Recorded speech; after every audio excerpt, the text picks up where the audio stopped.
Hey everybody, we should be live. I'm going to make sure everything is working and then we will get started.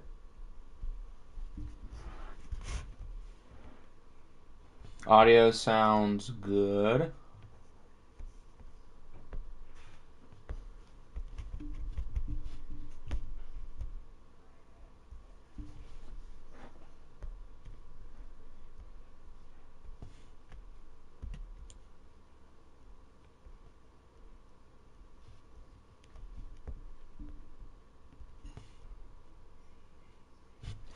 All right, we should be good to go. What is good, Danny, C-Mill, MP? How we doing, everybody? I don't know if we've ever done more than 4 weeks in a stream. So we might be making a little history by going through 5. What is going on, Little Jaw? All the votes are closed now. We do have a couple of ties, it looks like. Week 15, the Eagles and Nighthawks wins. Week 16, the Cowboys and Seahawks wins. Week 17, the Nighthawks and 49ers win. But for the other 2 weeks, we have ties. So we have to break the ties first, and then we'll decide which games we're watching. So in Week 13, the ties are the 49ers and the Cougars, and then the Seahawks and the Bills. So which game would everybody rather? That's the wrong controller. My vote, I am intrigued by the Cougars, but I think we've only seen the Bills once this year. And Seattle has an entirely new team, and I'm curious to see how they look. So I'm probably going to vote for that game. Even though maybe the other game's a little bit better, I feel like the storyline with this game interests me more. But whatever everybody wants, we are a democracy, not a dictatorship. I see 1 for Niners, 1 for Seahawks, so that's 2 for Seahawks. Danny versus Candy is fun. Todd versus SG is also fun, though. I'm good with both games for what it's worth. So, if you guys vote the other game, I don't think that's a bad choice at all. 2 very solid wild card contenders in the NFC. Those probably are the 2 best games of the week. The Explorers and Commies is pretty good too, but Thursday night, oh my goodness, what a game is right. The Chargers and the Broncos, the 2 worst quarterbacks in the league, Trevor Lawrence and Trey Lance. The Oilers roster, speaking of Trevor Lawrence, the Oilers roster is it's something. Their highest rated player is a negative morale Tyler Linderbaum. They're not very good. Whoever plays them this week is awfully lucky. If we lose this game, I might have to step down as coach because that would be embarrassing. Cougars versus Niners, the loser probably misses the playoffs. I mean, it's not a guarantee. It's still week 13. If it was week 17, I probably would agree. I'm not necessarily thinking the Bills and Seahawks is going to be a blowout because we don't know what to expect with Seattle. They're an entirely different team. Do we have any more votes? Again, we're voting between 49ers and Cougars. And then Seahawks and Bills. Seahawks and Bills is up by 1 vote. The Niners and Cougars, both teams are fighting for wild card spots in the NFC. With this game, Seattle, first look at their new roster. It's 2-2. Where's the second vote? I only see 1. Oh, no, you're right. I didn't notice yours. My bad. It's 2-2. But anyway, with this game, the Bills are undefeated, and Seattle is an entirely new team. Niners-Cougars. That's 3 for Niners-Cougars. Niners-Cougars is now winning. I'll give it another 20 seconds.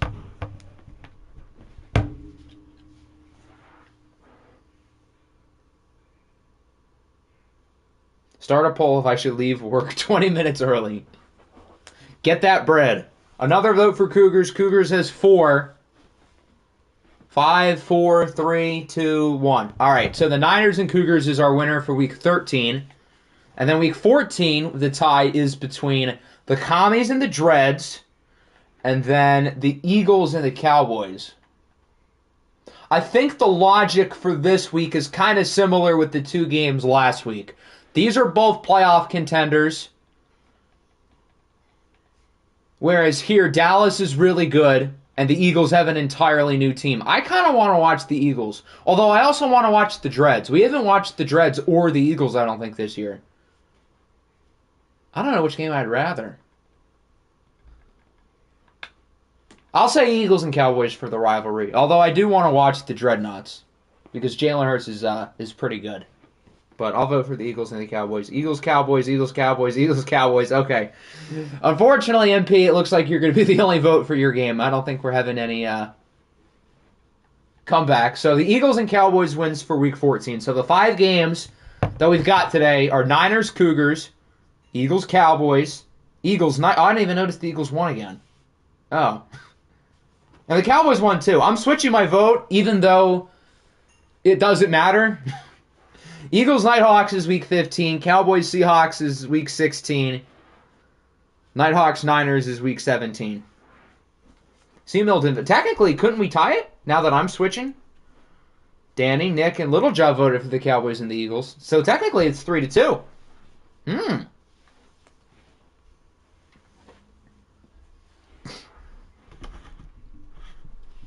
Are we having a last-second vote switch?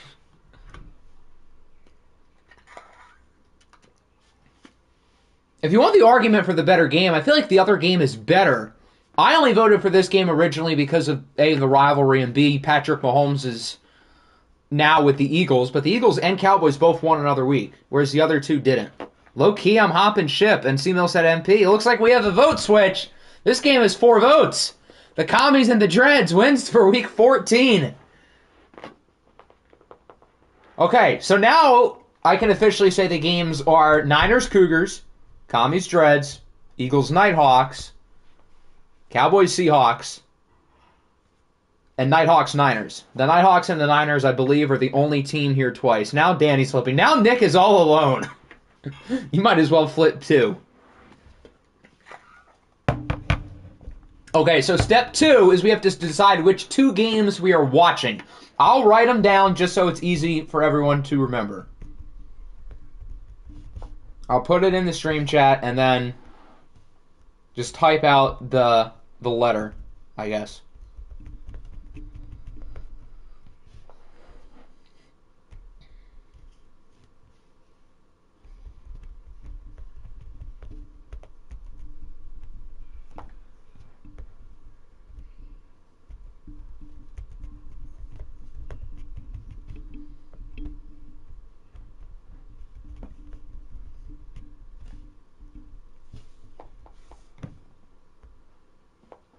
All right, so put the letter in just so it's easy for me to count it. There you go. What am I going to vote for? Cowboys, Eagles. Does he know? And vote for 2, by the way, since we're watching 2 games. I'm going to say...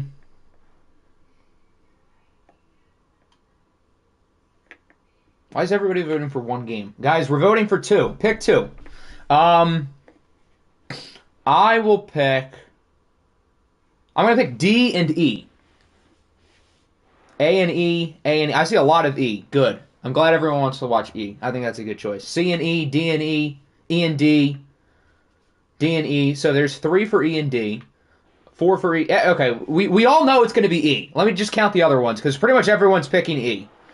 D is 1, D is 2, D is 3, D is 4... A has 1, A has 2, C has 1. Looks like D and E has the edge. Good picks, guys. All fun and games until Seattle is 6-8 going into that matchup. All right, do we have any complaints about the votes? Going once, going twice. Actually, A is 3. I can't count. But that's still losing. All right, sold to D and E. So we will be starting with 3 simcasts to open up the stream, and that'll start with the Nighthawks and the Cougars. I don't think Siri's working still, so we're going to pull up the random number generator.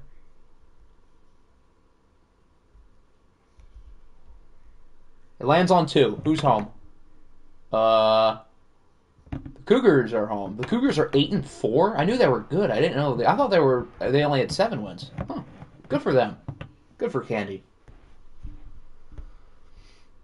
Can both teams lose this game? Did I say the Nighthawks? I meant the Niners. Silly me. I can't speak or read. Yeah, the Niners are 7-4. The Cougars are 8-4. So the playoff implications of this game are very important, especially because the NFC is super deep. Both of these teams would probably easily make the wild card. Oh, it's snowing! Both of these teams would easily be able to make a playoff spot if they were moved into the AFC. But since the NFC is so deep, it's not so easy.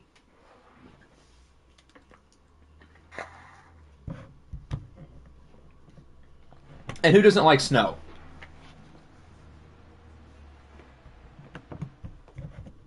The St. Louis Dragons are 0-1 in snow, so I'm an advocate for snow. I accidentally pressed watch. Hold on. We get to watch the opening kickoff. How about that? And then we'll simcast. Is that Bobby? He moves so awkwardly. It's like Madden knows that since he's a 7-footer, he has to move so like clunkily. And for my sake, go Bonnets. Go Simeon Bonnet? I agree. Good choice.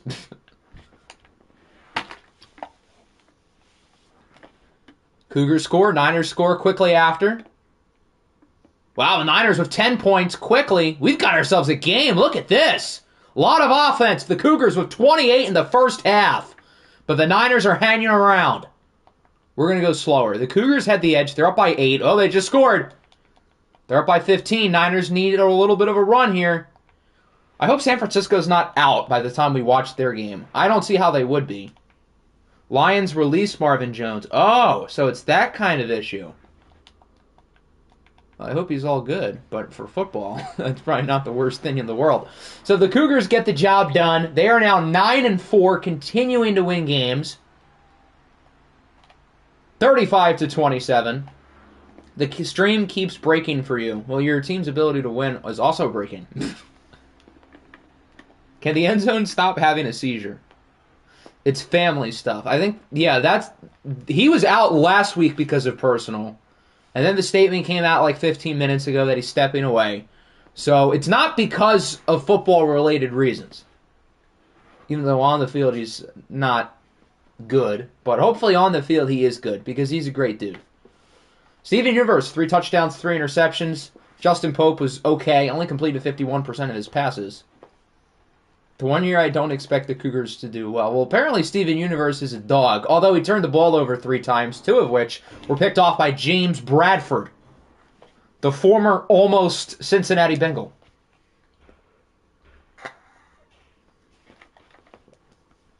I don't know how to feel about Steven Universe. I feel like you can do better than him, but you can do a lot worse. And he's winning them games. All right, it's sim time. If we lose to the Oilers, I am going to stop the stream. We're going to disband OFL, and we are going to start a knitting channel to replace this.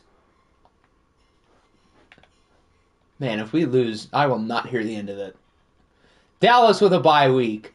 Desperados lose to the Panthers, 24-21.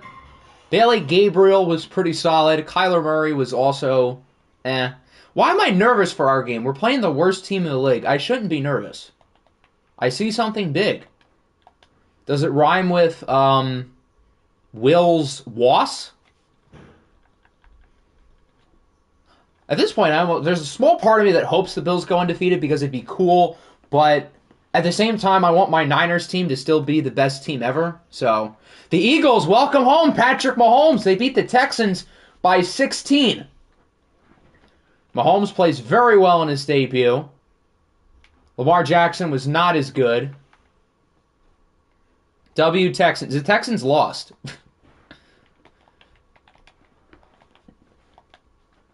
Big win for the Eagles. They're only 500. The Eagles are not in like some great position. They have to play really well down the stretch, and their schedule is not easy. They play Dallas, they play OKC, and they play the Cougars twice. That's 4 playoff teams. The Explorers, they had a big game with the Commies, and they lose. Huge win for Washington. So everybody who plays in the NFC East this week wins, because Dallas didn't play. But the other 3 all win, making Dallas's life a little bit harder.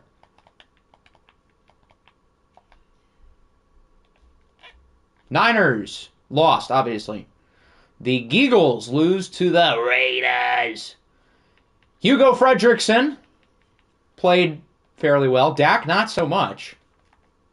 Big loss for the Eagles. That probably knocks them out of the playoff spot. I don't know if they had one going into the week. Now they definitely don't. Now the Dreads are in an even better spot to clinch that division soon. Jets, Jets. They beat the Orbits.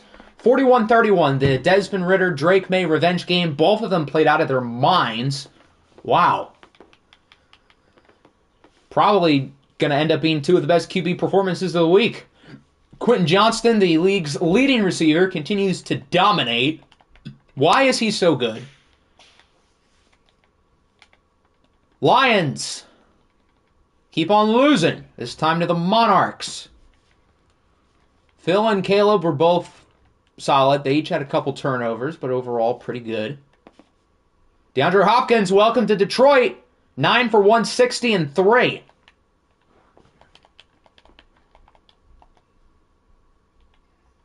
So the Monarchs won. The Nighthawks, they keep winning. It wasn't pretty, but they get the job done. It was a shutout going into the fourth quarter. So all the points were scored right at the end of the game. But the Nighthawks keep winning. They're 10-2.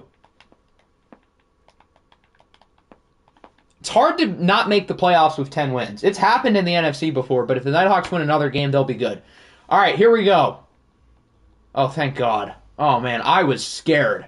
49 points. What did Daniel Godley do? Not too bad. 5 touchdowns for Daniel Godley. He has played really well over the last 5 or so weeks. I don't know why I was nervous for this game. Isaiah Likely playing like Dragons. Isaiah Likely. He was very good. Thank you for helping my pick. You're welcome. Cameron Dantzler, 2 interceptions. Nice. Still a draft bust. He's going to have 2 players of the week, and we're still going to call him a bust. Probably coincides with him getting abilities. You might be right, although I feel like abilities matter more for watch games than sim, at least for my experience, I think. How much do abilities even really help in sim? Would have preferred on Octi loss. I'm sure, because it would have been funny.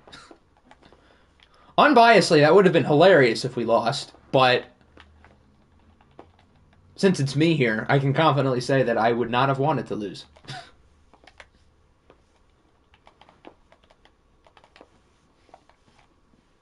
No, because playoffs. Oh.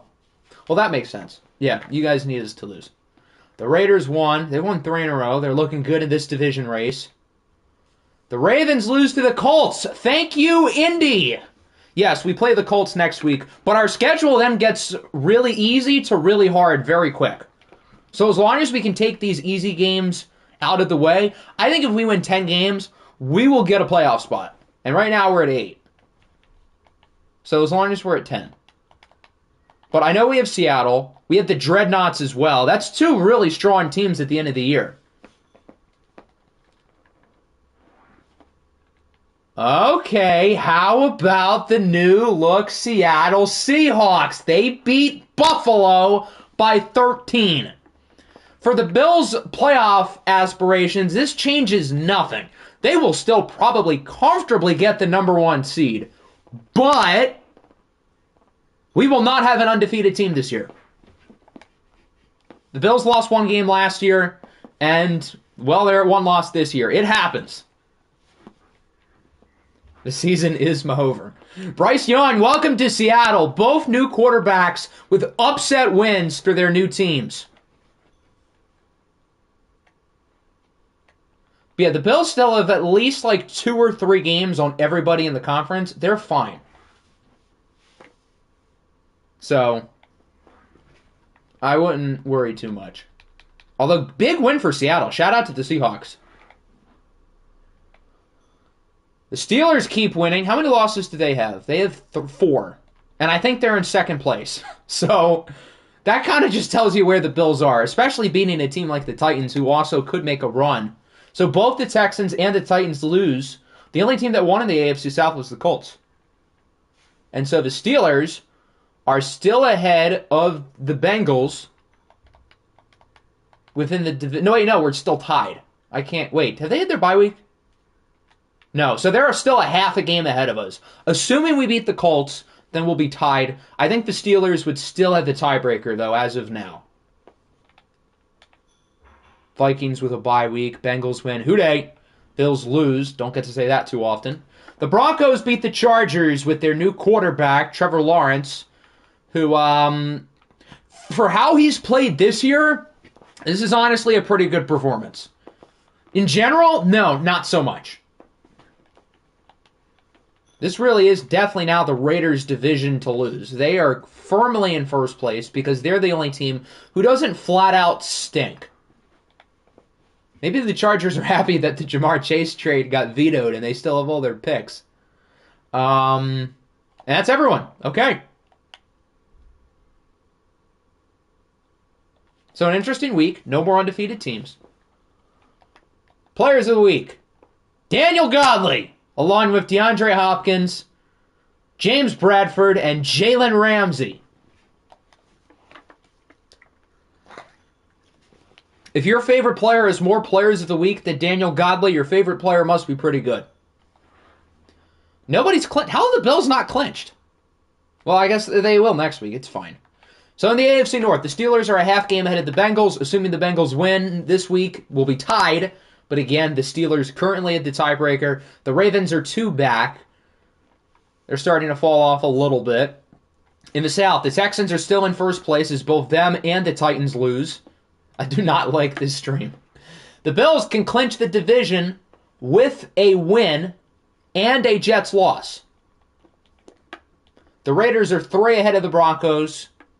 The Vikings still lead the North. Them and the Explorers are both falling a little bit. I don't think the Monarchs are going to catch up. In the South, the Dreadnoughts are pretty close to clinching the division. I don't think they can do it this week, but they certainly can sooner rather than later today. Dallas still is the edge in the East by 2.5 games, but it certainly doesn't help them that all 3 of these teams won. And then the Nighthawks are 3 ahead of the Niners and Seattle in the West. So similarly with the Dreadnoughts, the Nighthawks can't really clinch the division this week, but they can sooner rather than later. The only team who can clinch their division this week is Buffalo. Here's what the new playoff picture now looks like. Number 1 seeds unchanged. The Jets are 6. The Ravens are 7 in the AFC. As for the NFC wildcards, it's the Cougars, the Commies, and the Explorers at 7 and 5, with Seattle just out, San Francisco just out. The Eagles are a game out. I don't think anybody else has a real shot. I guess the Eagles kind of do. They're a game out. I think the Panthers are only a game out as well. And then the AFC, it's not quite as deep. All right, week 14, another Simcast. It's the Commies and the Dreadnoughts. This is a very big game. The random number generator lands on 1. Everything went perfect this week. Everything went perfect for us, too, because we won. I'm not worrying about the other teams. Even though I should be rooting for the Steelers to lose, I just care about my team because we've been so odd this year. Nick Chubb ran for 220 yards against the bye week. Where is he? That's a good question. So the Dreadnoughts are 9 and 3. They've been a little bit shaky this year, but they are in firm control of the NFC South. I don't think they can clinch the division next week, but they can realistically within the next 2 to 3 weeks, and that would bring them back into the playoffs. Have they made the playoffs every year? I feel like they have. Maybe they've missed it once. I don't know. As for the Commies, they are 8 and 4, right? That sounds right. I think they're 8 and 4. And they're currently the 6th seed because the NFC is super deep. So they need all the wins they can get. They could still win the division. I don't think it's overly likely. They are in the driver's seat to get one of those wild card spots, but they still need to play well. This is a rematch, I believe, of the divisional round playoff game last year that ended up being a really good game, won obviously by the Dreadnoughts. The Commies are looking to get revenge. Look at this. Every playoff rematch, the team who won in the playoff game has won in the regular season this year, but the Commies are clearly changing the narrative. The potential MVP frontrunner, Jalen Hurts, has scored 0 points. 45-0. Oh my God. The Commies are here, folks. Woo! Wow. What a game. Oh my goodness. Did not see that one coming. Huge win for Washington. It felt like the Dreadnoughts had it in the red zone like 4 times. Hold on. The screen is... The chat showing up on the screen is blocking it. 0 for 1. That's it. Feels like they were in it more. Mac Jones was really good. Jalen Hurts was not really good. This very well could hurt his MVP chances.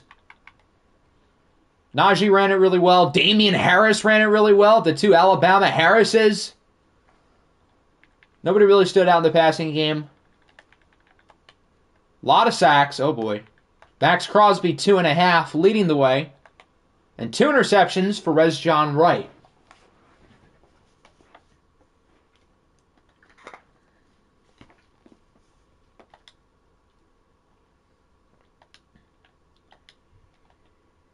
All right, it's sim time again.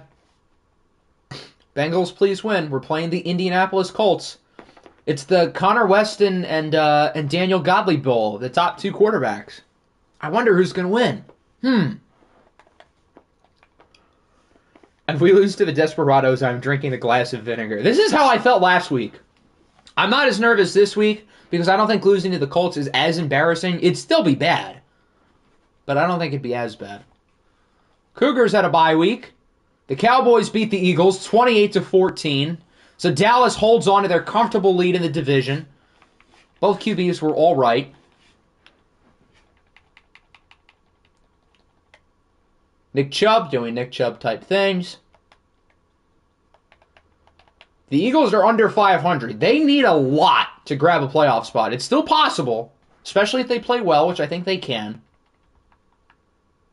Wow, the Desperados play a lot of close games. This week, no exception. They lose, but only by 3. Still, you can't be upset if you're the Niners because you just got to get wins. No matter how you get them, you'll take it. Justin Pope was all right. Kyler Murray was not all right, under 50% completion percentage and 3 interceptions.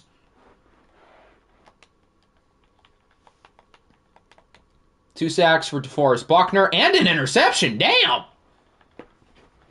I see you, Defo. The Dreadnoughts obviously got smacked.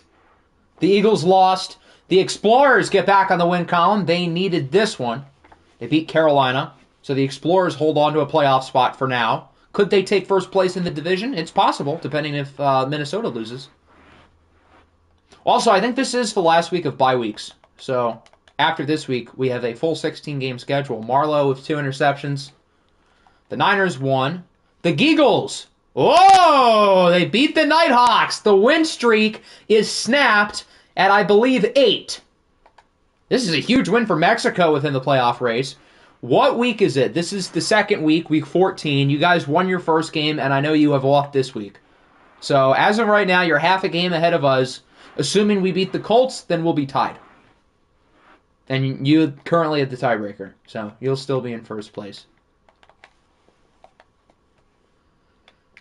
The Jets, Jets, Jets. They're 2-0 on the day. They will hold on to their playoff spot as they beat the Broncos. Can you show my game real quick? I know we lost. Interesting. Still would be a long shot for the Bills not to get another 1 seed, but 0-2 is not quite the start they were hoping for. Hold on. Let's go to the Bills.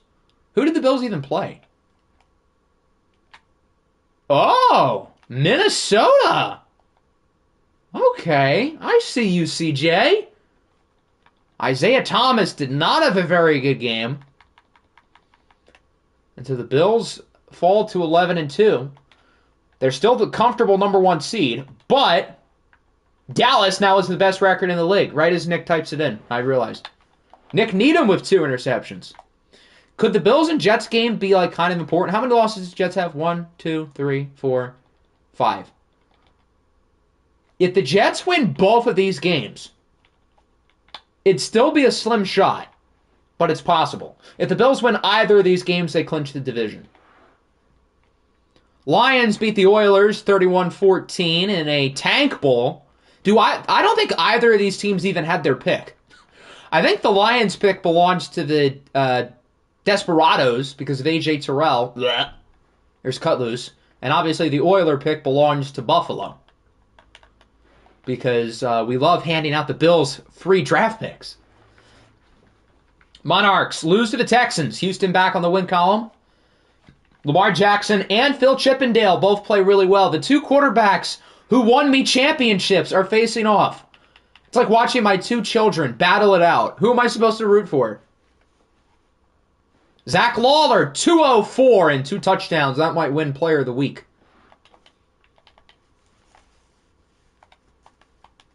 Trevor Lawrence impression. Trevor Lawrence would have thrown 5 picks. Nighthawks lost. Oilers lost. Orbits beat the Chargers. Did the Chargers have their pick? I don't know. For their sake, I hope they do. Drake May with another very good game, while Trevor Lawrence really wasn't that bad. He's 0-2, but he hasn't played horribly. Quentin Johnston continues to be probably the Offensive Player of the Year frontrunner at this point. You with the... Oh, yeah, you guys... Oh, that's the New England pick. You have the New England and the Charger pick? Damn! Those are 2 top 10 picks. At worst. Raiders have won 4 in a row. They beat New England. So MP's going to have 2 high picks to work with. And his team just won 45-0. Why is Michael Thomas... I don't know. Michael Thomas is like either wide receiver 4 or wide receiver 5. So unless there's like an injury, I don't know why. Someone had to have gotten hurt. That would be my guess. Oh, the Raiders lost to New England. Oh, I can't read. Flip what I just said. The Raiders lost to New England. Rams had a bye week. Ravens had a bye week. The Seahawks win again. Confused why they beat the Bills by more than they beat the Snowhawks. But hey, wins are wins. You'll take it. Zach Wilson did outplay Bryce Young, though. Funny enough. Tyler Lockett scores twice. Jeffrey Simmons, 2 sacks with his new team. Snowhawks lost. The Steamers. Whoa, what's going on in Tennessee? The Titans are 0-2 today, so Houston now leads the AFC South by 2 games. If the Titans don't watch out, they could lose a playoff spot.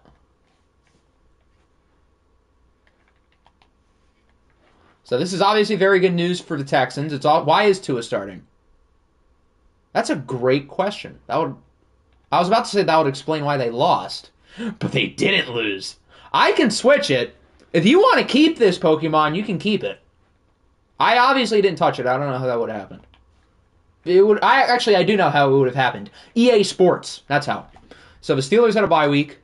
Texans won. Titans lost. Vikings won. Bengals show me a W. Good. Why is our defense allowing 59 points to these 2 teams? We scored 89, so it's fine.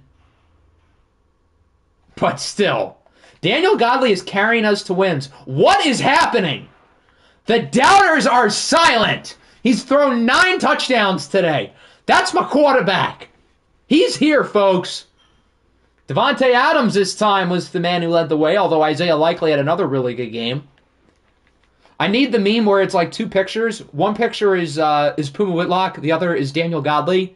And then Isaiah Likely staring at it, and he's saying, these are the same picture. What's the difference? They have faced garbage defenses. I don't care.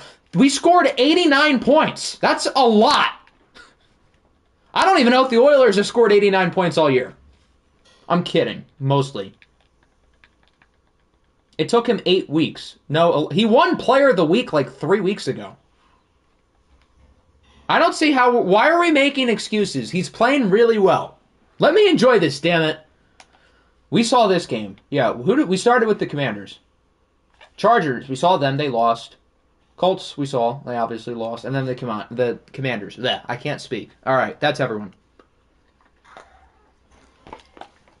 Does Daniel Godley win another one? It's Lamar Jackson. Okay. He's joined by Phil Chippendale, DeForest Buckner, and Jalen Carter. I do want to check one thing real quick. Okay, he's not quite that high yet. Let's take a look at the standings. I imagine we'll have some teams clinching. Yes, the Buffalo Bills, despite losing, are the first team to clinch a playoff spot. The AFC North, the Steelers and Bengals are in fact tied.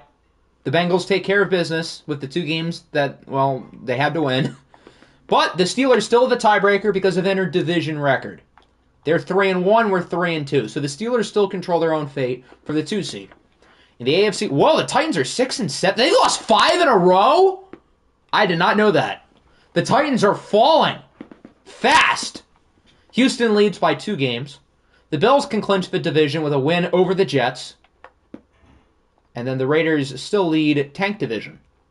In the NFC, The Vikings and Explorers both back on the win column with big wins today. The Dreadnoughts do not help their case in the NFC South, but they're still ahead by 2 games. Dallas can clinch the division with a win and a couple teams losing. And then the Nighthawks did not help their case with them losing and these 2 winning, but they're still ahead by 2 games.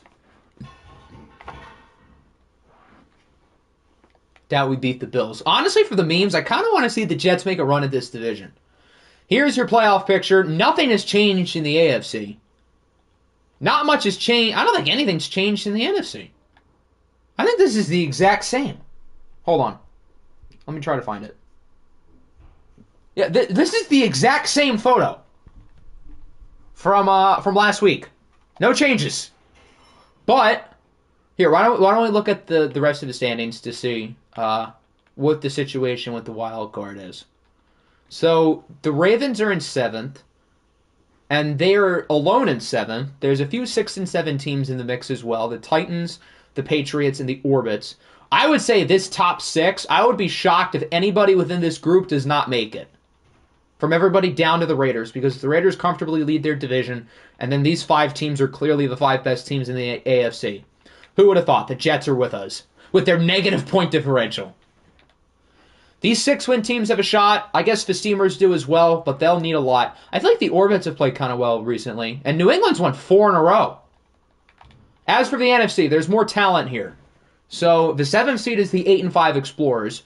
The Niners and Seahawks have 8 wins and are out. The Geagles are really the other team to watch, and I would not count out the Eagles quite yet. I don't like anybody else's chances. Sorry, Carolina.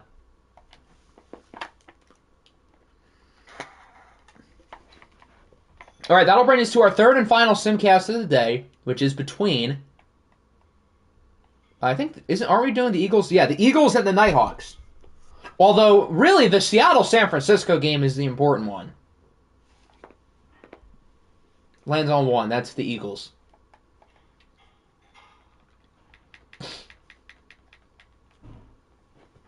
Whoever wins the Niners and the Seahawks game really sets up the foundation for the rest of the NFC playoff picture. That might be the most important game of the year. We made a bad decision by picking this game. But what can you do? Did that game at least get 2nd? It was tied for 2nd. You guys were not cooking.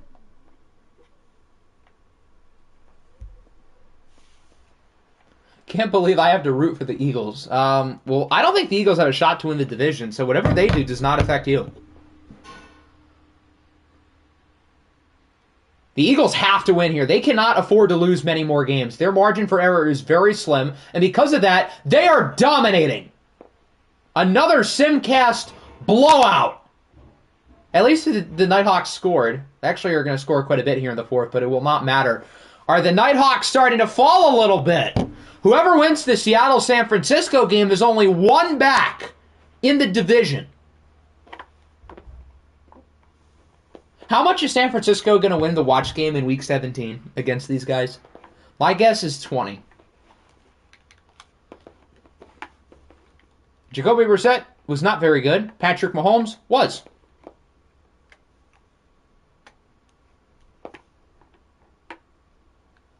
My 2 leads for Coach of the Year have both done some losing today.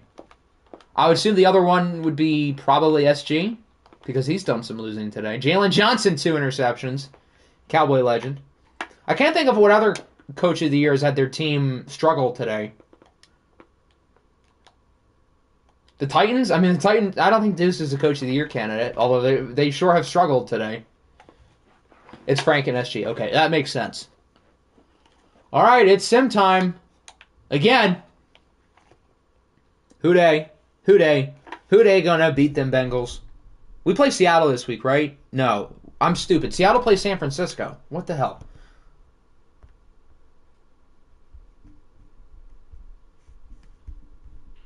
We play the Ravens. And then our last 3 games are very hard. Texans. Oh, Panthers. Why do I keep thinking we play Seattle? And then the Dreads. Okay. I don't know why I've had Seattle playing us in my head. Okay. Explorers. They lose to the Orbits. Wow. That's very significant for both wild card races. The Orbits could put themselves in 7th place, while the Explorers could put themselves out of 7th place. All right, I guess we get to do the big game now. Niners and Seahawks. Seattle wins by 3. What a day for Todd and the Seahawks so far. Could this put Seattle in 7th place? Bryce Young played very well. Jay Pope was also solid.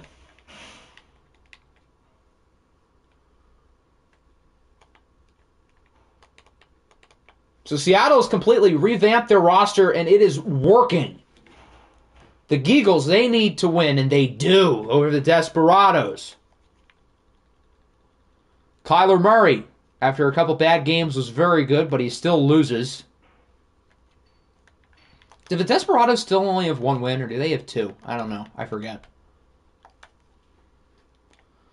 The Jets. Jets. Jets. Oh my God, they won!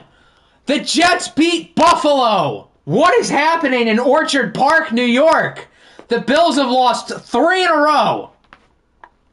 Oh my goodness. Desmond Ridder played out of his mind. Is this team a threat in the playoffs? I honestly think the answer is yes. Isaiah Thomas played well too. So did Jonathan Taylor. It must have been the Bills' defense. So us and the Steelers are only going to be a game back of Buffalo if we even win.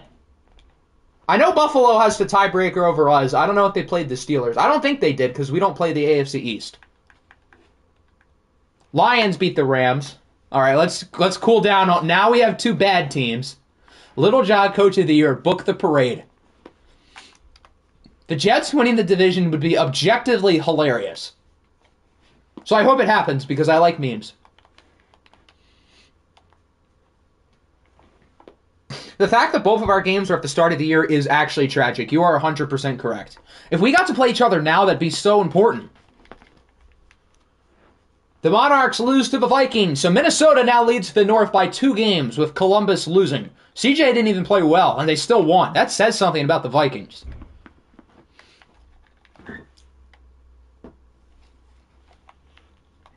Please tell me why we can't win close games. You won a close game last week, albeit against a bad team, but... The Nighthawks, as we know, lost. The Oilers... Oh, the Steelers got to play the Oilers. Whoop-de-doo. So Pittsburgh is still in 1st place in the North, and they are now only 1 game behind the Bills for the number 1 seed. Coach of the Year is obviously me versus Little Jaw. I mean, you guys are helping your cases today, put it that way. The Orbits won. The Panthers... Oh! What is going on in San Antonio? They're having another rough patch. I think the Eagles are only 1 back. Bailey Gabriel plays very well. Hurts not so much. He's losing his MVP case right now. How to throw away your MVP chances by Jalen Hurts. Did the Bills have an injury? I don't think so. This is the best their roster's ever been because they added Logan Wilson and they still have Jamar Chase because that trade didn't pass. The Bills are a 96. New England has won 5 in a row. They might actually grab a playoff spot.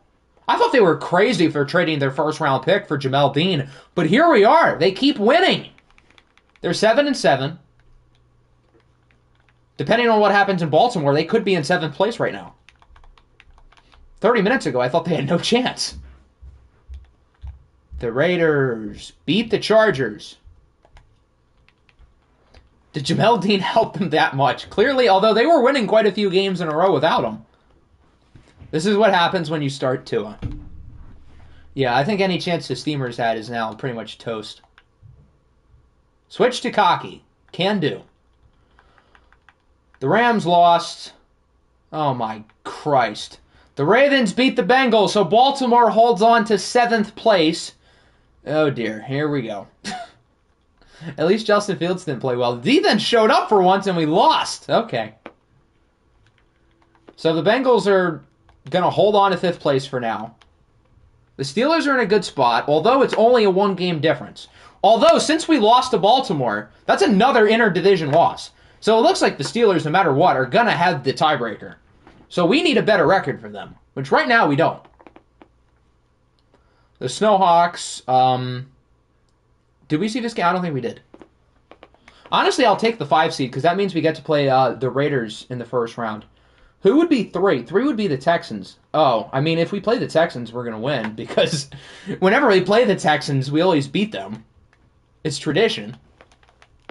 But I would still significantly rather play the Raiders. Steamers lost. Steelers won. Boo. Who do the Steelers play the rest of the way? They play the Eagles, the Steamers, and the Ravens. So that's like 3 okay teams. The Steelers should win this division. Their schedule is easier than us. They had the tiebreaker, and they had the better record. There's no excuse for them not to win the division. Oh! Does anybody want to win the AFC South? I'm going to assume no. Connor Weston Jr. with a great game. Colts are starting to play better. The Texans are still in first place because the Titans don't know how to win football games. And Houston's probably going to stay in third place because, you know, the Raiders are not the best. But, oh, the Titans won. Oh, it's only a 1-game difference now. And the Cougars losing is very significant in the NFC playoff race. I think we're going to have a lot of movement in the NFC. The AFC, not so much. Maybe the Jets pass us, but, like, that's not that big of a deal. Little job being funny, too. What has the world come to? Yeah, the NFC is going to be flipped on its head. Minnesota won. The Bengals can't win a big game to save their lives. The Bills can't win a game to save their lives. Denver played. They won. Chargers lost. Colts won. The Commanders lose to the Cowboys by 5. So this pretty much cements Dallas winning the division because everybody else in the division lost. They might clinch the division today. Or, like, this week. Right in time. What's the watch game? Is it Dallas and Seattle? It was how well Seattle's playing. That game just got really exciting. Yes. So if Dallas did not clinch the division with this game, they can clinch it and watch this week. Most likely. Cougars lost. Cowboys won. Rados lost. Dreads lost. And that'll bring us back to the Eagles.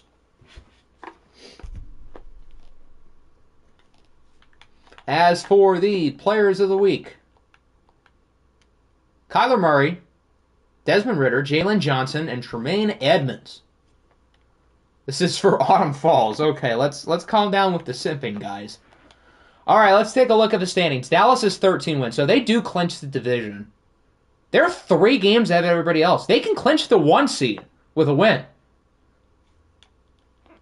In the AFC North, the Steelers really put themselves in a good spot with them winning and us losing. They had the tiebreaker, they had the better record, and they had the easier schedule. There's no reason they don't win the division. The Texans are a game ahead of the Titans. Nobody wants to win the AFC South. The Bills are only 2 ahead of the Jets. The world is falling apart here in the AFC East. Buffalo can still clinch the division this week, for what it's worth.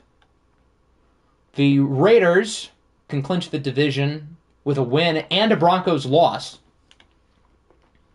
The Vikings are 2 ahead of the Explorers. The Dreadnoughts are only 1 ahead of the Eagles. We do have the tiebreaker on the Ravens. That is significant. Dallas has clinched the division. They can clinch the 1 seed if they win any one of their 3 games. And then the Nighthawks are a game ahead of Seattle, 2 ahead of San Francisco in the West. The NFC is going to look a lot different than last week. The AFC might not. Yeah, in the AFC, it was just the Jets and the Bengals switching. That's it. Can we not play Houston in the first round, please? Please, for the love of God. I know we always beat them, but can we play the Raiders? Although the Raiders could jump up to 3, because they're both 8-6. So, I feel like the Texans and Raiders could go in any order. The Bengals and Jets could go in either order. Assuming everything at the top and at the bottom holds up for the most part.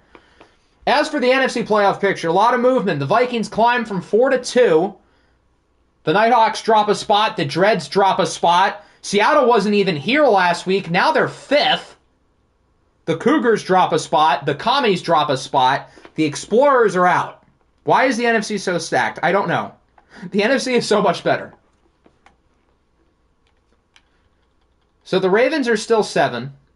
They're a game ahead of the Titans, New England, and the Orbits. Nobody else here has a real shot. As for the NFC, Washington at 9-5 is in 7th, with all of these 8 and 7 win teams on the cusp.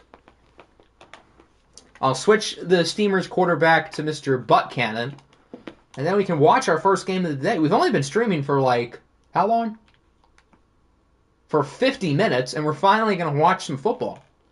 Who do we want? We want the Steamers. There we go. Am I a top-tier coach? I mean, you've had a job for 3 weeks, so not yet. Who's home? Oh, wow. Our game against Houston is very significant. Where am I looking for? I am looking for Dallas and Seattle. Seattle's home. There we go. Lands on 2. That's the Seahawks. No, this is all me. You build up this roster. Be proud of yourself. The last 3 weeks are cupcake opponents. I love how we're calling the Nighthawks a cupcake opponent because it's not even entirely wrong.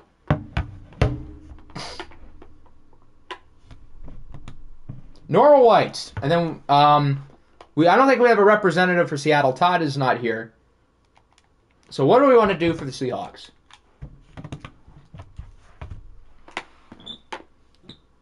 We have regular blue. We can't really do white, but we can do the highlighters. We can also do the early 2000s. I don't think they had the new alternate classic in the game, but you've got like the Sean Alexander jerseys, and then you've got like the 1990s stuff. So we've got 90s, 2000s, highlighters, or regular blues. What's the 2000s alternate?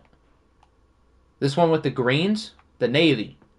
This one? Just the regular 2000s? 2000, it seems like everybody likes the 2000s Sean Alexander jerseys, which would be this one, right? Is this the one that we all want? Unless there's one that I'm missing. What is... Oh, that's just a Color Rush alternate. Never mind. Yes, it seems like this is what the people want. Okay, we'll roll with it. I'm going to fill up my drink while you guys can watch, I guess, the opening sequence. Don't gossip about me, don't bomb the place, and that's about it.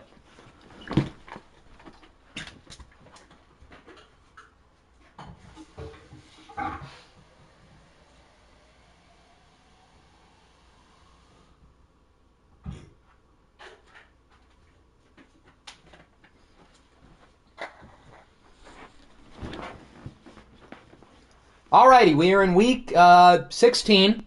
3 weeks down. 3 to go total, 2 of which will be today. Daniel Godley is a fraudly. How about you be quiet, buddy? He had 9 touchdowns in the first 2 games today. Hush it. Zip the lips. Bryce Young looks kind of weird in a Seattle jersey. I don't know why. He also looks weird in 7. Interceptions last week. It happens. Joe Burrow had a 4 interception game this year, didn't he? Seattle's going to start with the ball. We'll take a look at the new Seattle Seahawks offense featuring a backfield of Bryce Young and Antonio Gibson. They still have the rest of their offense for the most part. Debo may be gone, and Kamara, and Mahomes. But they still have Amari Cooper, they still have Tyler Lockett, they still have Hawkinson, they still have the offensive line. But this roster is significantly different from the last time we watched this team. Todd has flipped the entire house, and so far it is working. Because the Seahawks, just a week ago, were not even in the playoffs, and now they're in 5th place. And only a game back of the Nighthawks. They're only a game back, technically, of 2nd place. Here's Hawkinson. That's a quick start. He gets almost 20. On the inverse with Dallas, if they win, they clinch the number 1 seed. The last 2 weeks can be pretty easy for them.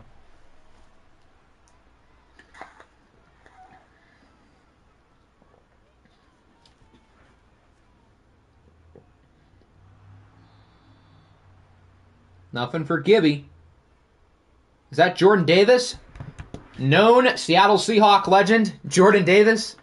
Can we clinch this week? I believe you probably can. If you win, you'll have 10. Oh, it's intercepted! Watched Seattle Seahawks quarterbacks know a thing or two about turning the ball over. First it was Mahomes. Now it's Bryce Young. He's picked off by Kyle Hamilton. Known Seahawk legend. Yes, he robbed the Seahawks from going to the OFL Bowl. He's a Seahawk legend.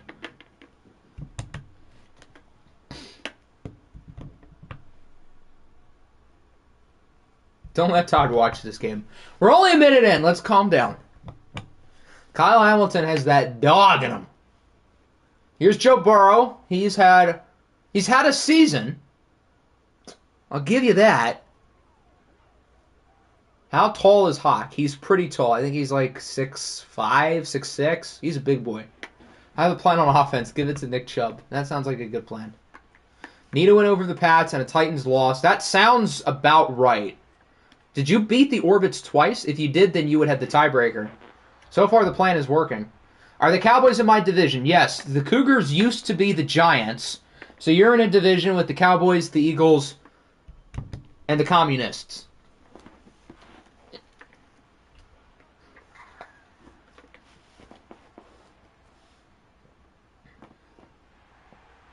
We split. Okay. So realistically, you guys probably don't clinch this week. You could. It's unlikely. But you probably should clinch before the end of the stream. If not, something went wrong.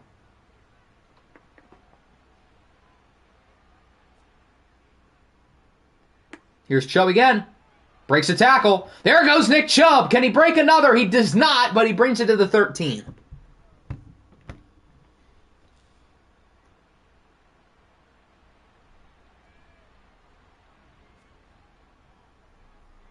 Short throw for watch game legend Greg Dulcich, the first of his 7 catches today.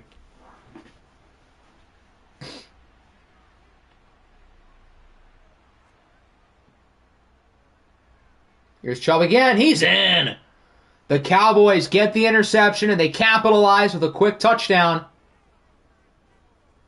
Every playoff team in the NFC is probably happy about this. Because Dallas, even if they lose, there's a good chance they get the number 1 seed regardless. So if I'm a playoff contender in the NFC, I am a Cowboy fan today. Since I'm not a playoff contender in the NFC, I get to root for chaos. But I am a Cougar. You're also an NFC playoff contender, so you should probably root for the Cowboys. Because Seattle losing would be a big help to the Cougars, as it would to the Commies, and the Niners, and the Eagles, and the Explorers, and everybody, just everybody on the screen. Seattle losing would be helpful for everybody here, except for Seattle themselves.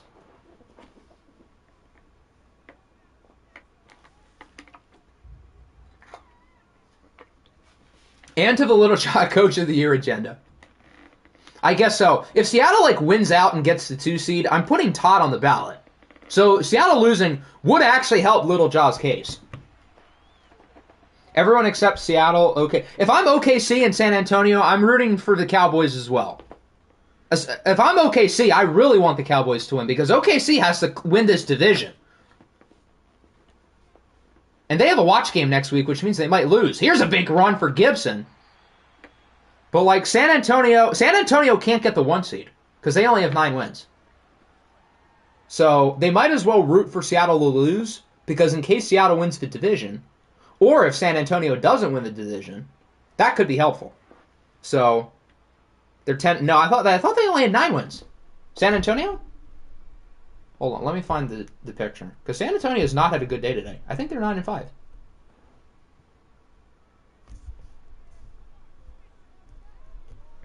When did they show the picture? Was it after the big run?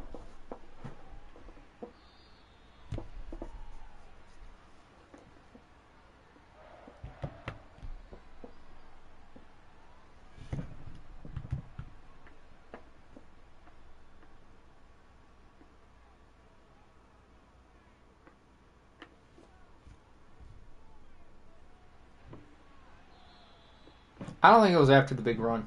I think it was before that. It might have been after the kickoff. Yeah, San Antonio's 9-5. So they cannot get the number 1 seed.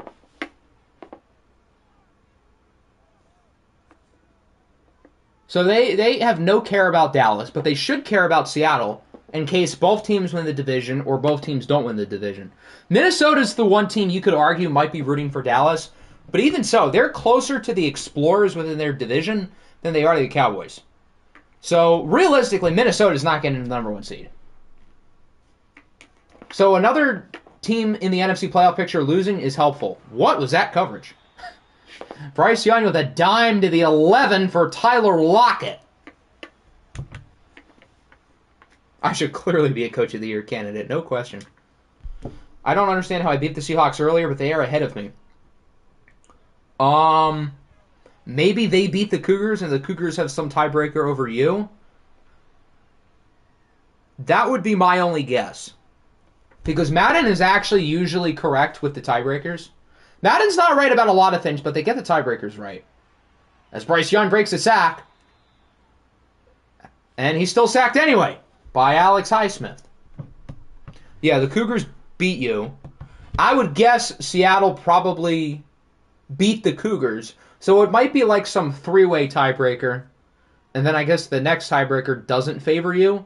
But like, oh, nice sack for TJ Watt. But like, if you and Seattle have the same record and the Cougars are better or worse, then you would have the tiebreaker over Seattle. I assume that's how that would all work. I own you, MP. Technically, you do. Field goal is good, and it is 7-3.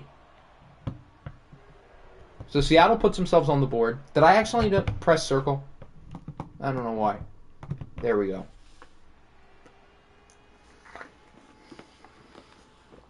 Absolutely. Self-aware king.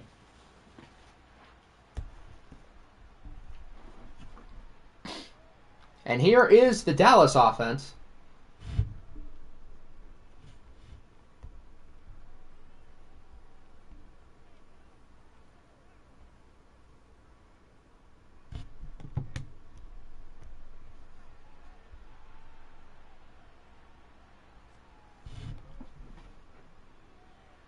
And Joe Burrow's intercepted now. Is that J.C. Jackson? I don't think he wears 3. Oh, it is. Never mind.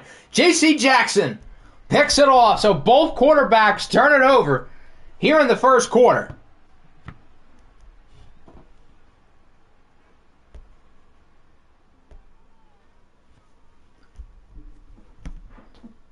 Every Seahawks and Cowboys watch game just ends up with like a lot of turnovers. And so far today is no different.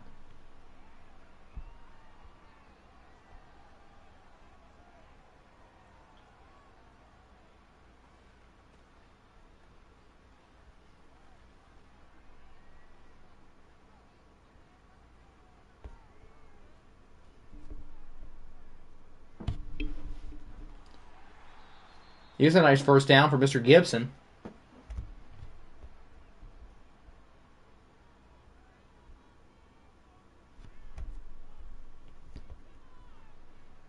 Fumble!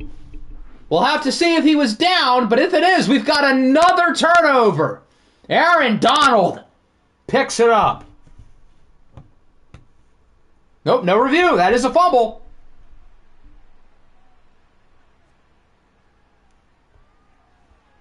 Oh my God, it's intercepted by J.C. Jackson. He's in for a pick 6. That is 1, 2, 3, count them up, 4 turnovers in the first quarter. Why is Madden like this? 4 turnovers in the first quarter. 3 within the last, I think, 4 plays. Yeah, J.C. Jackson's pretty good, guys. He can play. Well, this was one of the first quarters of all time. This man wants $50 a year. I'm not paying him. I love how every championship team is just letting their quarterback go. Like, literally, other than, like, the Dreadnoughts and the Texans, every good team's going to let their quarterback go.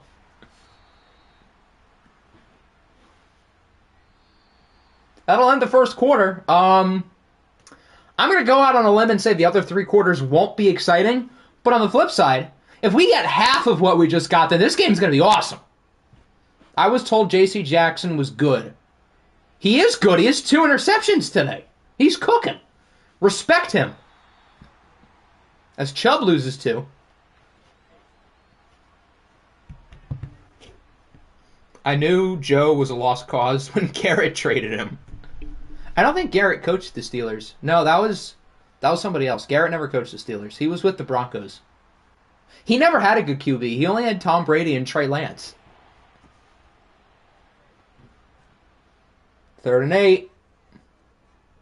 Burrow backs up, goes downfield. That's a flag. Could that be an illegal touching? He might have been out of bounds and came back in. Yeah, it's the Karl Malone, Deshaun Watson penalty, and that will be, I guess, accepted or declined because he wasn't in bounds when he caught it anyway. I'm an Oilers, Explorers, and Broncos country Let's Ride fan. I'm sorry that you have to root for the Oilers. I don't like your chances.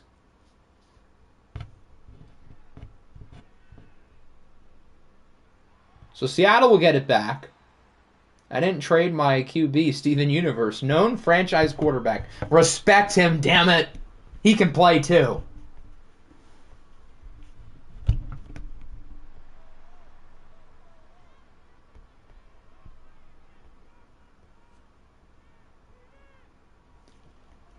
Here's Hawkinson. To the 32. 69 yards. Nice for Bryce Young.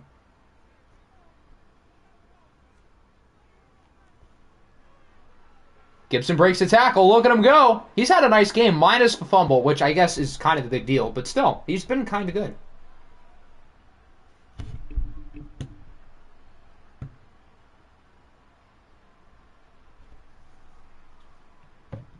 For some reason, I keep thinking Candy's on the Titans. It's probably because Candy's player is on the Titans.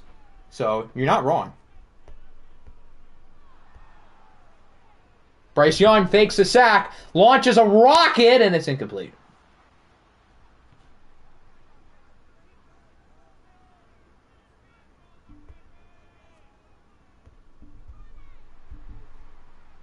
Gibson again gets a block to the 34.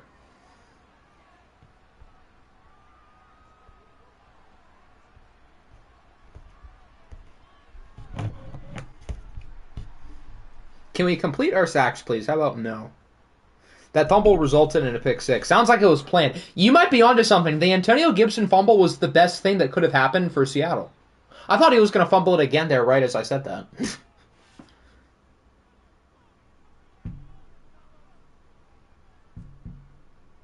Toss for Gibson.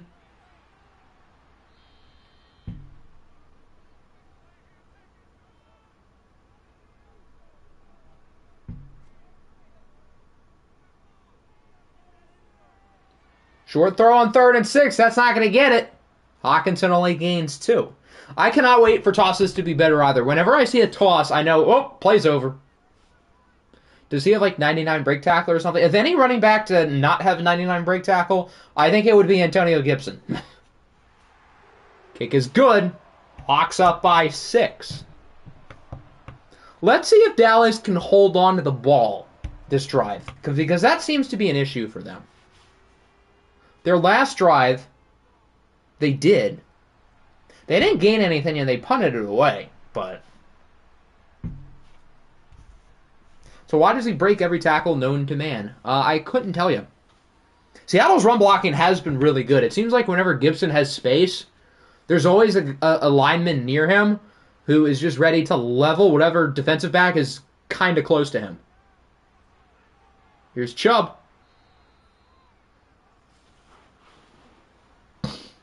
And 2 former Steelers offensive linemen. That is true. You're right. JC's in the zone. I don't think he should throw the ball near him, and as he kind of does there. Joe Burrow has had more completed passes to the Seahawks than he has to the Cowboys. This time he doesn't even get the ball out. He's sacked by one of the other pieces of the Mahomes-Bryce Young deal. It's Josh Sweat, who I'm getting word now is torn a hamstring and he'll be out for 6 weeks.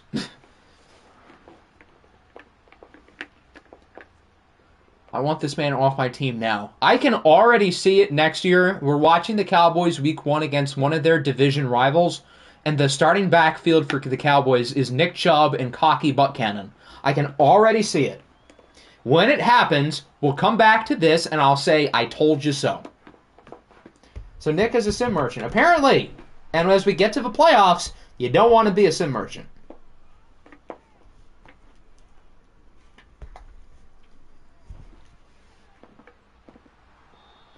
Well, that's not a great start for Seattle. Outside run ends up being a disaster. Who would have thought?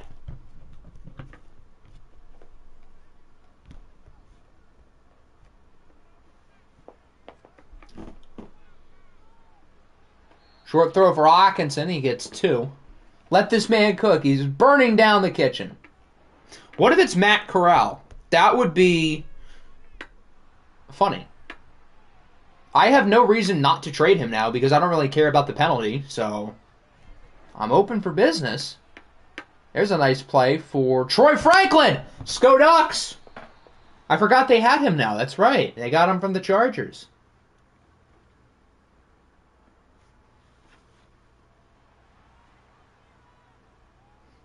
Troy Franklin only is allowed to play on teams who have sick uniforms, whether it's Oregon, the Chargers, or the Seahawks. He can only play on teams who have fire aesthetics across the board.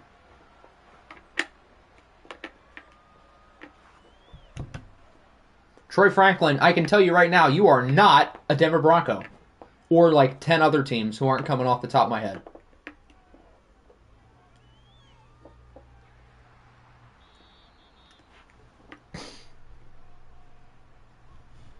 I was going to ask for him. Well, to be fair, I'd probably make a trade block message in the offseason.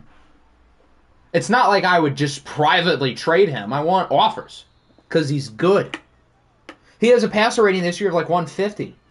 That's pretty good, kids.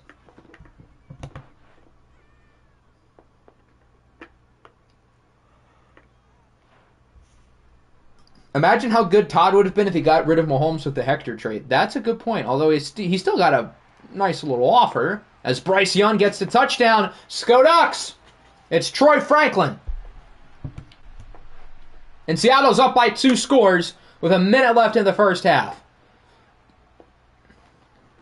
Imagine telling Todd before today he's going to win at least 4 games and beat both the Bills and the Cowboys. This game is far from over. Let me just get that out of the way now. Dallas has 2 drives here.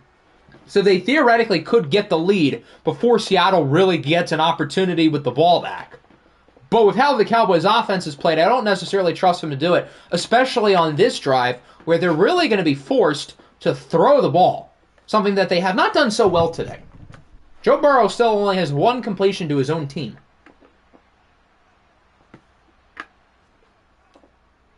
I thought we were going to run away with that pick. Dallas got the pick, they scored, and then ever since then, nothing good has happened.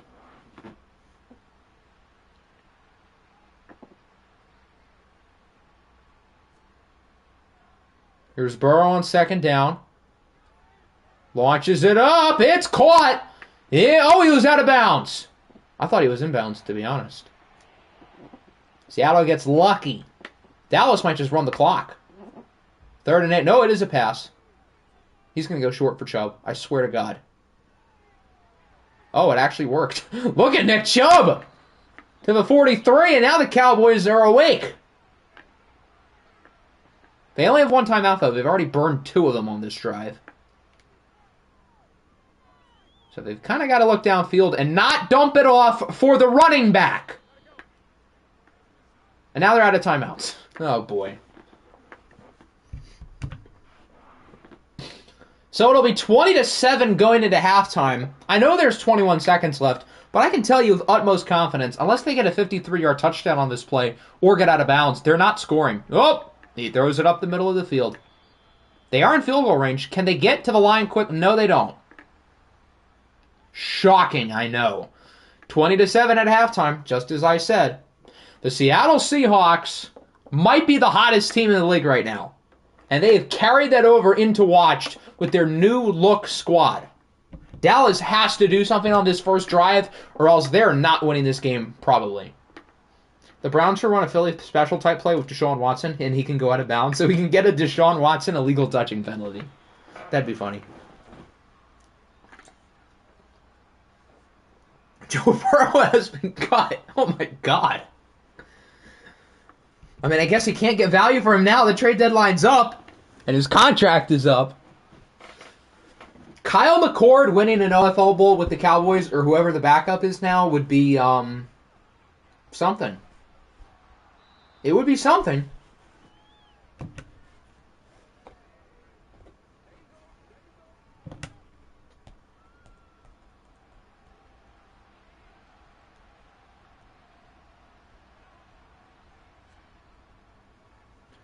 Here is Chubb. He gets 3. EA would not let Nick win another one. I don't know if EA's going to let Nick win another one to begin with. They let him get 1. 1st and 10. Up the middle. Mike Evans. To the 47.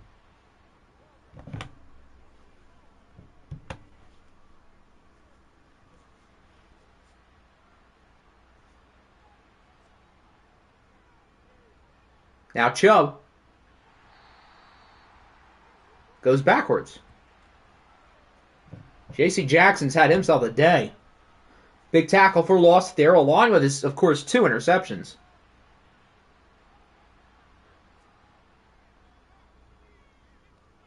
Now 2nd and 11. Burrow, as he's hit, is incomplete. I thought Burrow was going to be hurt for a second. He took a shot. Marcus Davenport's injury is not insignificant, though. He's played really well for Seattle. I think he just had 3 sacks last week. I want known Cougars quarterback Russell tussle into bed Wilson. Here's Dulcich to the 35. Burrow's starting to look better. Not great, but he's improving. Progress. Rome was not built in a day. Maybe by the end of the game, he'll be the 20th best quarterback, and he'll be right on par with Daniel Godley. As he's sacked. Okay, maybe I spoke too soon. Who's 90? Big boy. Well, whoever that was, he just got the sack. Mickey Bowl winner, Russell Wilson. Oh, man, what did I miss? I don't know exactly when you left, but this game has been something. We had 4 turnovers in the first quarter, and Seattle's looking good. J.C. Jackson forced 2 of them, one of which he took for a pick 6. 3rd and 15, incomplete. Dallas on their 2-for-1 drive gets no points. How has Daniel Godley done this year? There's been a lot of good and there's been a lot of bad. He hasn't quite met the expectation yet, but he's played a lot better over the last 6 weeks. And other than last week, he's been probably one of the 7 or 8 best quarterbacks over the last, I would say, 6 weeks. Little Jaw, no longer funny. World is back to normal. It's about to be cow over. I don't know if I've ever heard something less funny. I think we made the Seahawks too drippy. I don't think they know how to lose, which is weird, because at the beginning of the year, they kept losing. If and when the Nighthawks lose today again, it'll be tied in the division.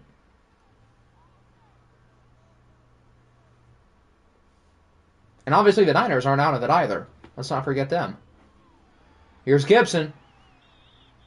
He gets it to the 37. Pieces is restored, Lenny. When did we let this man get Jeffrey Simmons and Jerron Payne? He did that today. Nearly intercepted.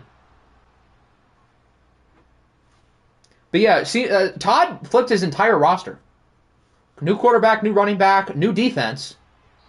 Broken up, incomplete. There's Kevin Byard, Eagle legend.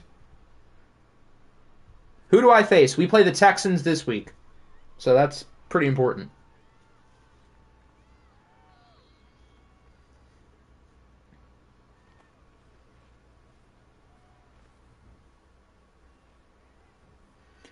Shut up, Danny. It auto-corrected because my keyboard is in it. Why is it in Italian? Mamma mia. Would love an Octi loss. Yeah, Houston winning that game would be less bad than us winning that game for you. So you should probably root for the Texans. Because the Texans get themselves in a better spot within the division, and we fall below you. If you even win this week, which I don't even remember who you play. I know you play the Bills next week, but that's next week. Nick Chubb is in the zone.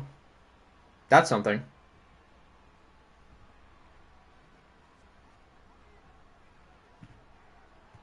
Wide open is Mike Evans.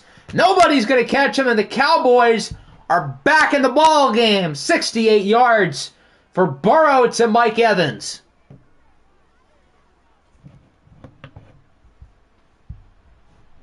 Elite coverage. Cover 0 when you cover 0 people.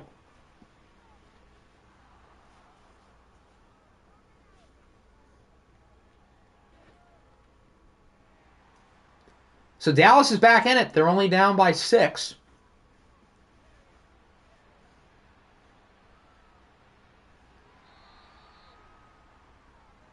And now it's Seattle's turn to get back. This is what happens when everybody turns their good safeties into corners and linebackers. I'm pretty sure Todd does have Grant Delpit at linebacker. I'll tell you that. I don't remember who else he would have moved, but I know he's Grant Delpit at linebacker, which I think C-Mill made that move first. So that wasn't even technically a Todd thing. As a Jets fan, I know a thing or two about cover 0. That Henry Ruggs play will never not be funny. Shout out Greg Williams. What a guy. 2nd and 12. Here's Debo. Gets 7. If Dallas gets a stop, this game is completely wide open.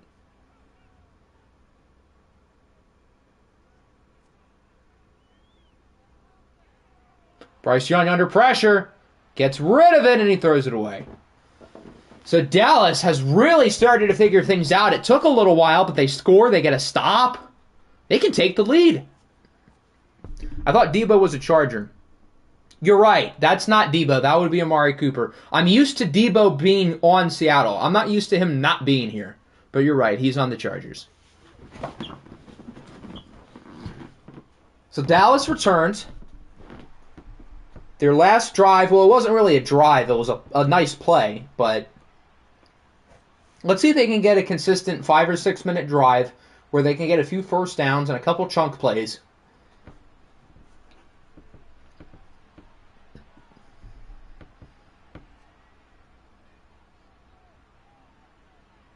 Here's Nicholas Chubb. First down. I didn't get to the video last night. Did you say gee whiz? Perhaps. Maybe.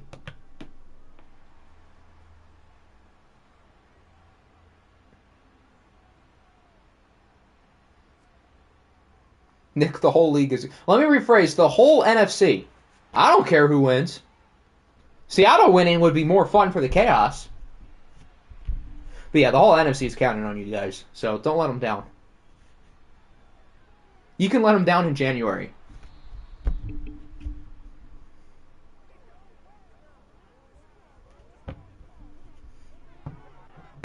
The league is counting on our offensive coordinator to not be done.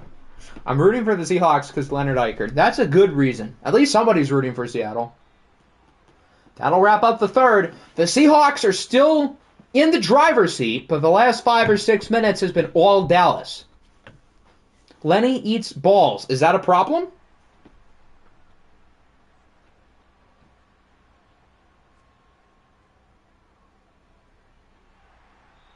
They keep feeding it to Chubb. He's over the century mark. Each quarter today has been exactly 10 minutes on the dot. I guess that's part of having 10-minute quarters. Oh, wait, no, they're 9 minutes. I can't count. I'm used to 10 minutes because I play on 10 minutes, but OFL is only 9 minutes. Never mind. Silly me. 3rd and 7.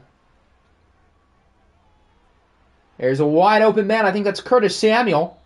To the 34, it is. And they're going to keep moving it.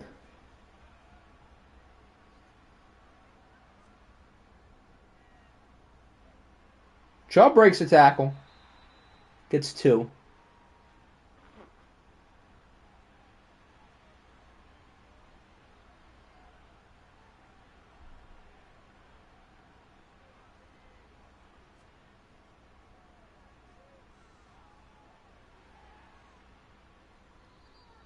Another solid game.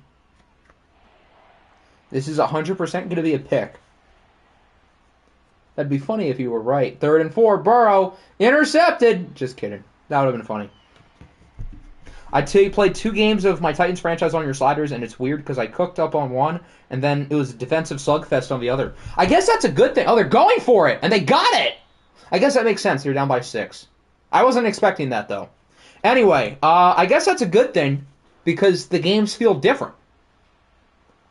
So, I guess that's a good sign. Here's Chubb to the 17.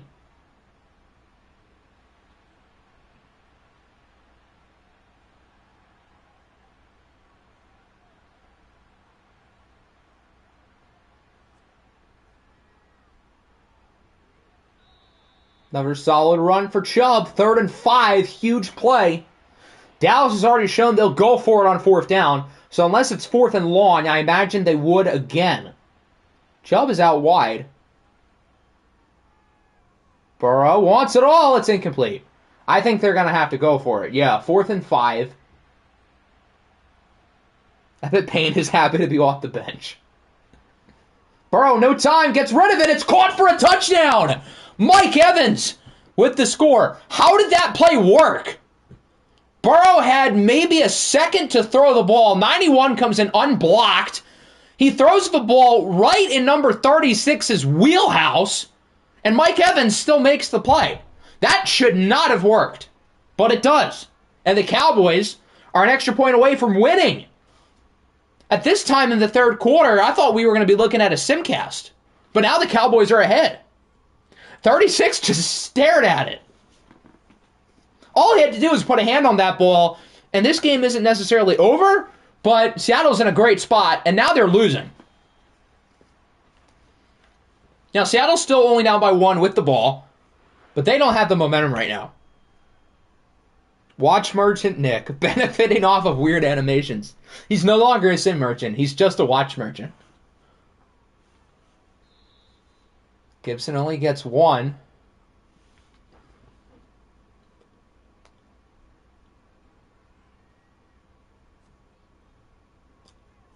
I'm bouncing back and forth like I'm Muhammad Ali. Good for you. Or bad for you. I don't know. Whatever you want. 3rd and 2. Big play. If Seattle doesn't get it, I think it's too early to go for it. Yeah, I think you got to punt it here. Gibson loses a yard. He's wrapped up by T.J. Watt. There's under 4 minutes left. I see the rationale to go, but their run defense has played decently well, and there's time. I think you got to punt. If it's 4th and inches, I would probably go for it, but 4th and 3, no, I think this is the right call. Especially if a punt? No, that's in the end zone. Close call. But Seattle does not get a bounce. And now Dallas can try to finish out the game. They have a guy named Nick Chubb. In case you've never heard of him, he's pretty good. Watching this stream on my TV has been pretty fun. That does sound pretty fun. I can imagine getting to watch the game on TV looks better than watching it on your phone. As someone who watches it from my nice television. Chubb loses a couple yards. He's out of the zone. Now it's 3rd and 8. The game clock is ahead of the play clock. So no matter what happens here, the clock is going to stop after this play. So I think you throw the ball. It is a pass. Burrow. It's caught by Dulcich, but not for a 1st down. Good coverage by Seattle. So they'll have all 3 timeouts in 2 minutes. And all they need is a field goal. If Seattle wants any chance to win the division, they got to win this game. They've got to add the tush push to Madden 35. Yeah, because we know they're not going to add it to a recent game. So we've just got to set our sights for 10 years from now. Maybe next year they'll add the whip as a celebration.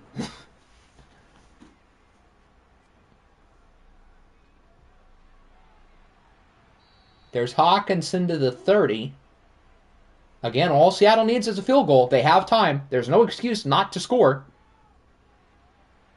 Again, short for Hawkinson. With all this time and 3 timeouts, they don't have to necessarily rush things downfield. They can afford to throw in the middle of the field of play.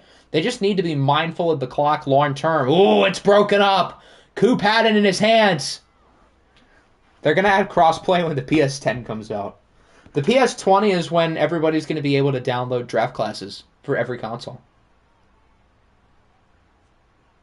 2nd and 10. It's a screen. Shocker, it doesn't work. Yeah, call a timeout. I don't think that's a bad call. You got to put your eggs into this drive anyway. There's no reason to hold them. 3rd and 11. Bryce is under pressure. He's got to get rid of it. And now this 4th and 11 might be the ball game. The number 1 seed on the line for the Cowboys. Can they get the stop and complete the comeback? It's the inverse of the NFC Championship 2 years ago. Bryce off his back foot to the running back. Who would have thought it doesn't work? I, for one, did not see that coming when he threw the ball. I thought that was going to go for a touchdown. What a great decision by Bryce Young. It sucks that it didn't work out, but he made the right pass. Wink, wink. Kirk Cousins type of throw. He would do that on 4th and 11. With the game on the line in a very important game with playoff implications. Everybody in the NFC, congrats. After Dallas gets a first down. Then the game's over. And it'll be Burrow on the read option. Who needs a first down when you can get a touchdown? So, on one hand, nice play. But on another hand, the game is not technically over. All he had to do was slide. Game is over. But instead, Seattle has a timeout. They're only down by 8. I would almost go for 2 here if I was the Cowboys. Seattle has time. They have 44 seconds and a timeout. Incoming pass interference. Seattle's going to get nothing. There's going to be 3 seconds left. They launch up a Hail Mary. Oh, pass interference. I can already see it. Have you not learned from the tale of the Thunderbirds? Clearly not. It's not even like there's 15 seconds and no timeouts. 44 seconds and a timeout is not nothing.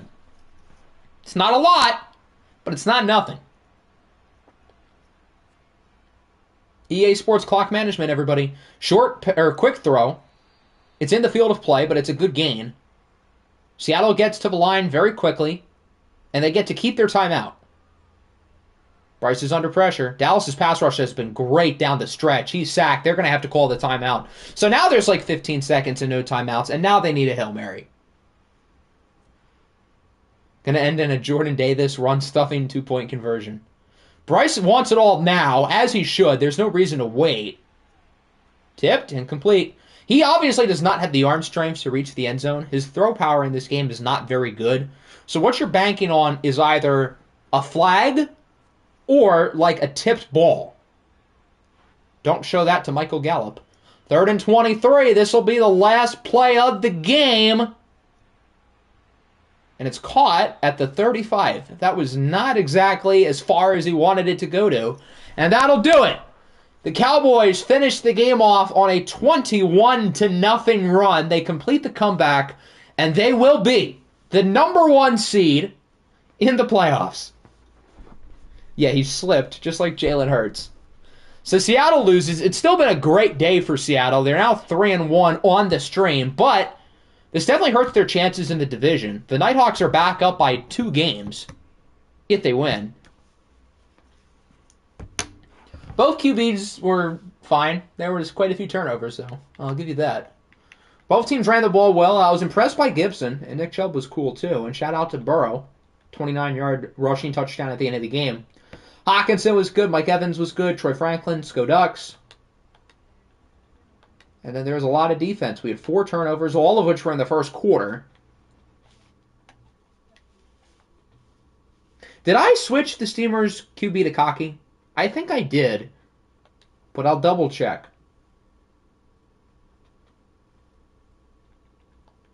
That's the wrong button. There we go.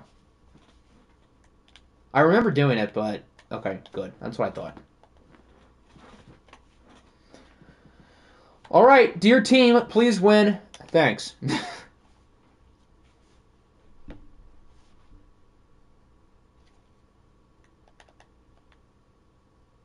All right, here we go. Oh, we get to start with the Texans, too. Or not start with them, but almost do. Snowhawks lose to the Raiders. So the Raiders pretty much had this division won. They are now 9-6, and they could challenge for the 3 seed.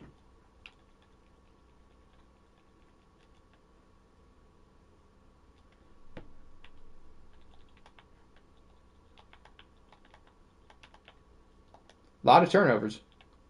So the Steamers lose to the Ravens. Big win for Baltimore. They'll hold on to 7th place.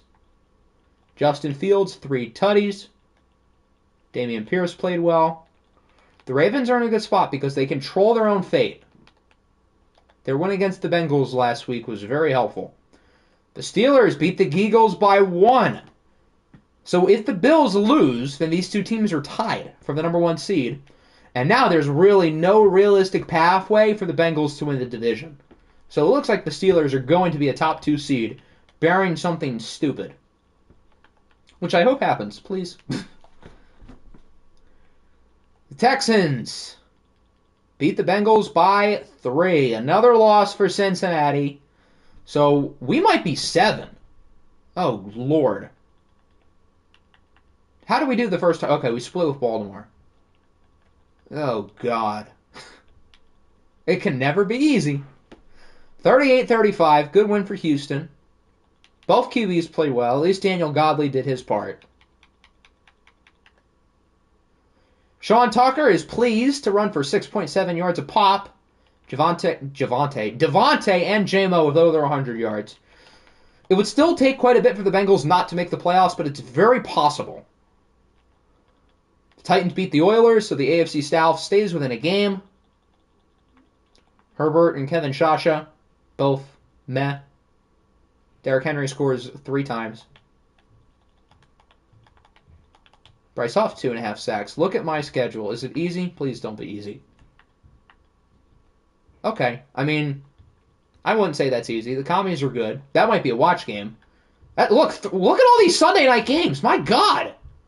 Week 14, Week 16, Week 17, Week 18. Jeez. Minnesota loses. What is going on in Indianapolis? The Colts are 3-1 today. Daniel Godley dropped 40 on this team, yet nobody else can beat him. That says something. Connor Weston played like garbage, too. That's the crazy part. What is going on in Indianapolis? They don't have a shot for the playoffs, but still. The Bills get back on the win column. They don't officially clinch unless the Jets lose, though. How is Connor Weston better than Daniel Godley? Connor Weston stunk. I'm confusion. Minnesota holds on to their lead, though, with Buffalo winning here. And Buffalo holds on to the number 1 seed. Broncos country. Let's cry. They lose to the Orbits. That's not good. Now that some of these teams can pass us, this is not good.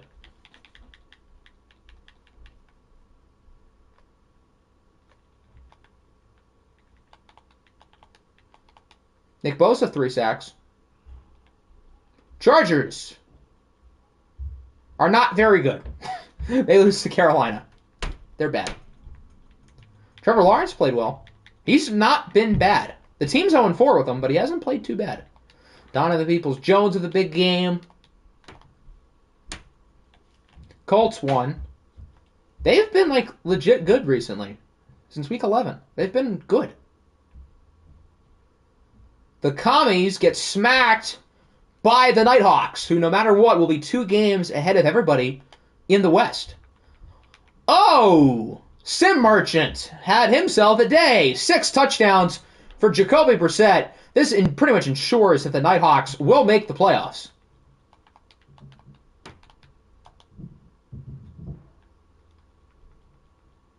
Cougars lose. Oh, interesting. Do the Eagles have a chance? It's not a great chance, but it's a chance. Joe Mixon played very well. Christian McCaffrey was good too. Shout out Mo Ibrahim. Who won the first time these two teams play? Oh, they play against each other week 18, I think. This could be a watch game. This could decide a playoff spot, assuming the Eagles win next week. Dallas won. The Desperados beat the Lions in a tank bowl, although the Desperados have both of these picks.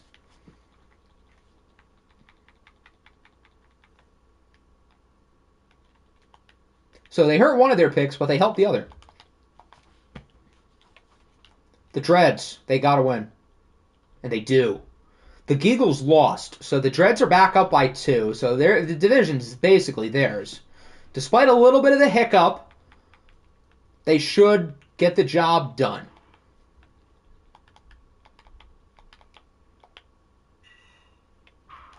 The Eagles, we know they won, the Explorers lost.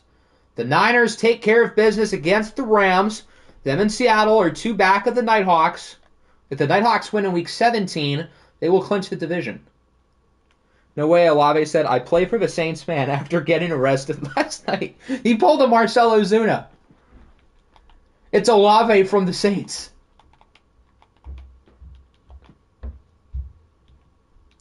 The Eagles lost. The Jets keep winning. They're 4-0 today. Thank you for beating New England. I know this hurts our cases, the 5 seed, but honestly, I'm more concerned about getting a playoff spot right now than seeding. So thank you, Jets.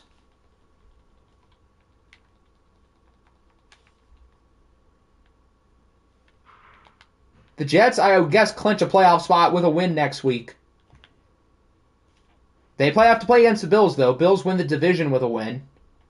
Lions lost, Monarchs lost, Nighthawks won, Oilers suck, Orbits unfortunately won, Panthers won, Pats lost, yay. Raiders beat the Snowhawks. I think we saw that. Did we see this? We saw that, yeah. And that's everyone. Okay. Week 16 in the books. Players of the week. Jacoby Brissett, Lamar Jackson again, J.C. Jackson, makes sense, and Fred Warner.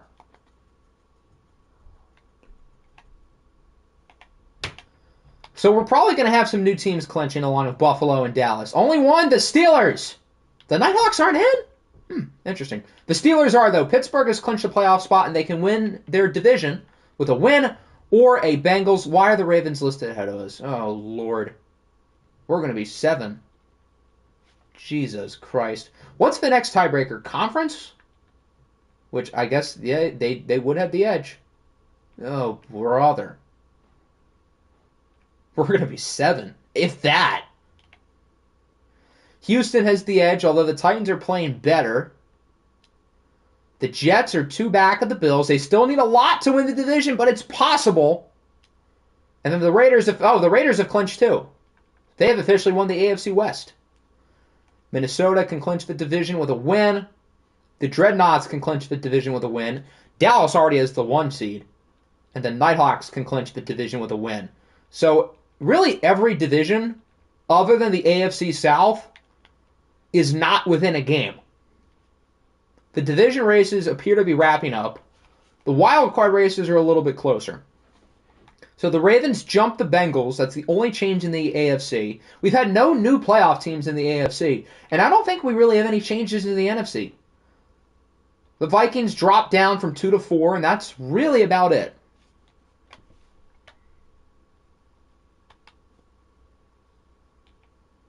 So this is what we've got in the AFC. Right now, the Bengals are in 7th. The Titans and the Orbits are the 2 teams to watch. We lost to the Titans, oh my god, and then I don't think we played the Orbits. We might actually miss the playoffs, Jesus Christ. Dallas already has the 1 seed, the Commies are in 7th, the 9 and 6 Niners are out currently, along with 4 8-win teams. The NFC is pretty good. All right, so we've got one more game today. We've got the Nighthawks and the Niners. San Francisco's home. It lands on 2. If the Nighthawks win, they clinch a playoff spot. They clinch the division. And then the Niners are in a bad spot. They could still maybe get in, but it would not be looking good. If the Niners win, then things get weird. Because the division's not clinched, and the NFC playoff race gets even tougher. Imagine having to worry about your playoff seeding. I'm not worried about my playoff seeding. I'm worried about getting in the dance. I don't care about seeding. We could be 7 for all I care.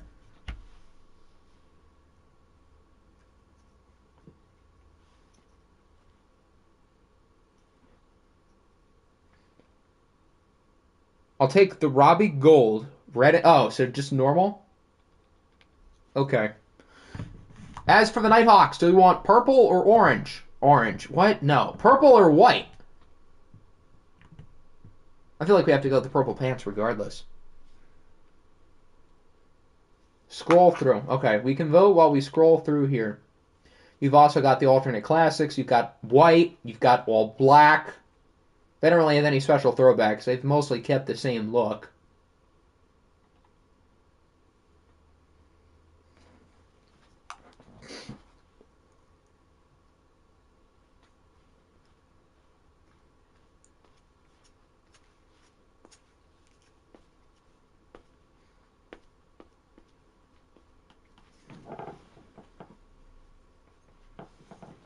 Which ones do you want, my good sir?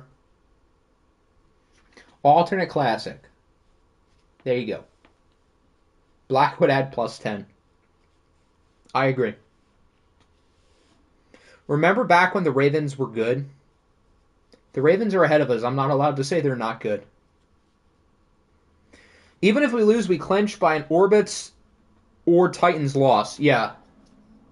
Yeah. So even if you lose, you've got a good shot to clinch. I'm on my school computer. Apparently I still own Frank. Yes, you do.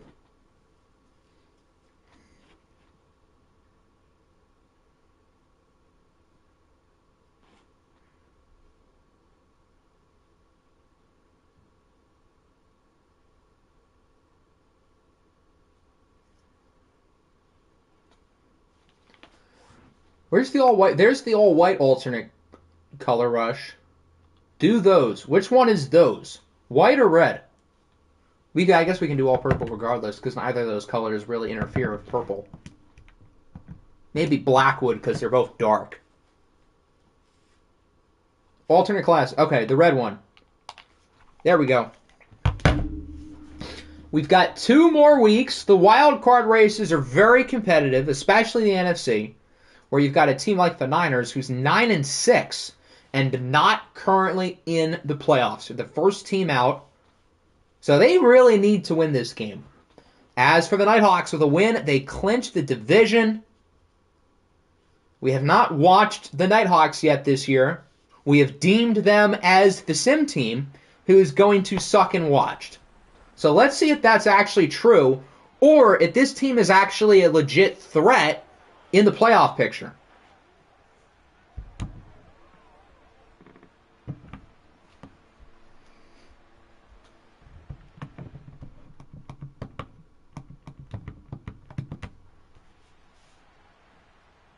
Last year, my only picture came in the 4th season of the OFL 22 cycle after trading for a new quarterback. Deja vu. Here's Big Bobby to the 23. Please suck and watch. That makes me feel so much better about our playoff chances. My first playoff appearance came in my first full season. That's a pretty good rate, 1 for 1. Here is Justin Pope, who's had some really good numbers. Holy smokes. 37-9 touchdown to interception ratio. And he hasn't even had that good of a stream today.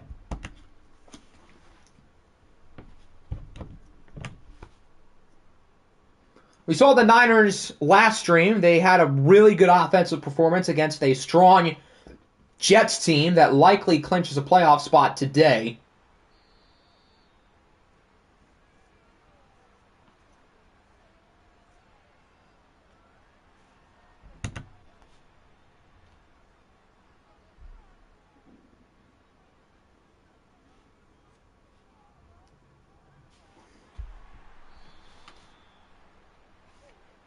Someone in chat tell me what I need to make the playoffs. Somebody tell him that he's probably going to need to win both games and he's going to need some teams to lose. It's possible, but it's unlikely. When's the last time Hector's missed the playoffs? Hector doesn't win playoff games, but he doesn't miss the playoffs either. It's always the same thing with him. Losing in the first round. It's honestly, the consistency is impressive. He's made it every year this year. He made it pretty much every year last year. He might have missed it once last year. Seattle and who else? The Niners, the Commies, the Explorers, the Cougars, the Eagles, and probably a couple others too. So basically half the NFC. DPI against Sean Murphy Bunting. That won't change anything. They'd have it at the 46 anyway.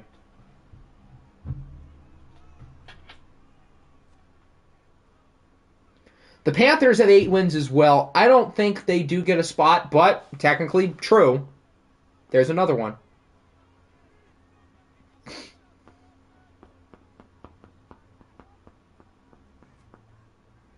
Second and 9. Up the middle.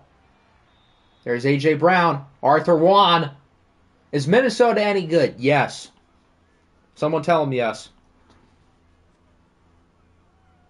3rd and 2. Forward progress gives them the first down. Good tackle by Sean Murphy-Bunting, though.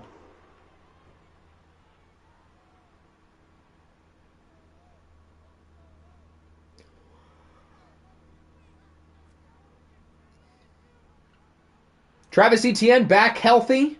Breaks a tackle. Breaks another. We better not lose to the 3-12. The Rams have 3 wins? I knew they were bad. I did not know they were that bad because they started 2-0. And we were thinking, is this a sleeper playoff team in the NFC? No, they're not. Pope for the end zone. It's caught. A.J. Brown. And the Niners are on the board. Big drive for A.J. Brown. Who has the Rams first? Probably the Rams.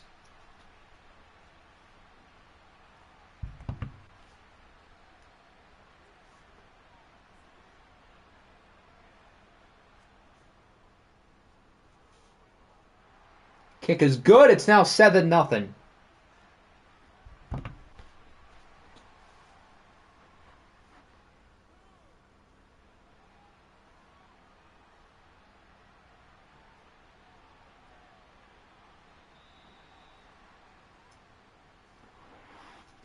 And here comes the Nighthawks. How will Jacoby Brissett perform and watched? He had a pretty good game last week with 6 touchdowns and has overall clearly been a positive addition to this team because, well, now they're good. But we haven't seen him in a watch game with the Nighthawks. I'm very curious to see how this goes. The Nighthawks are probably going to make the playoffs regardless. They would need a lot to happen to not make it. But the question is more so, how will they do in the playoffs? Watch Jacoby is not pretty nice. No, he's not. Let's calm down. Yeah, you would probably need Seattle and the Commies to lose at least once. You'd probably need some other teams to lose some games too. Yeah, Dalvin Cook is also a little shaky and watched. This team was not built to win and watched, which Frank's goal really was to make the playoffs, which he's going to do. Really, anything else they do is almost house money. Can you kindly bench your team for the agenda? Here's Dalvin. That's 5.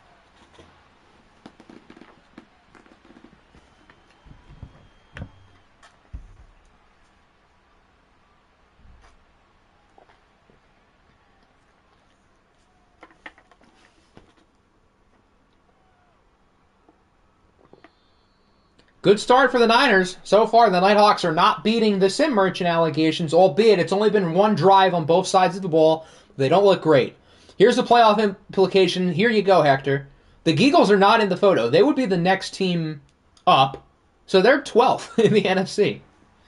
Yet they still have a shot. The NFC's that good. They have 12 teams over 500. 12. The AFC is like 8 or 9, too. Damn near the entire league is over 500. If you're not over 500, you're a rare breed. Imagine. Yeah, you guys are in the hunt, but, like, you need a lot to happen. You got to pass 4 teams. Actually, you got to pass 5 teams, at least. But most of you have the same record. Doesn't that mean that the NFC just has some teams that everybody's beating on? Technically, yes, but the NFC is also a lot better than us.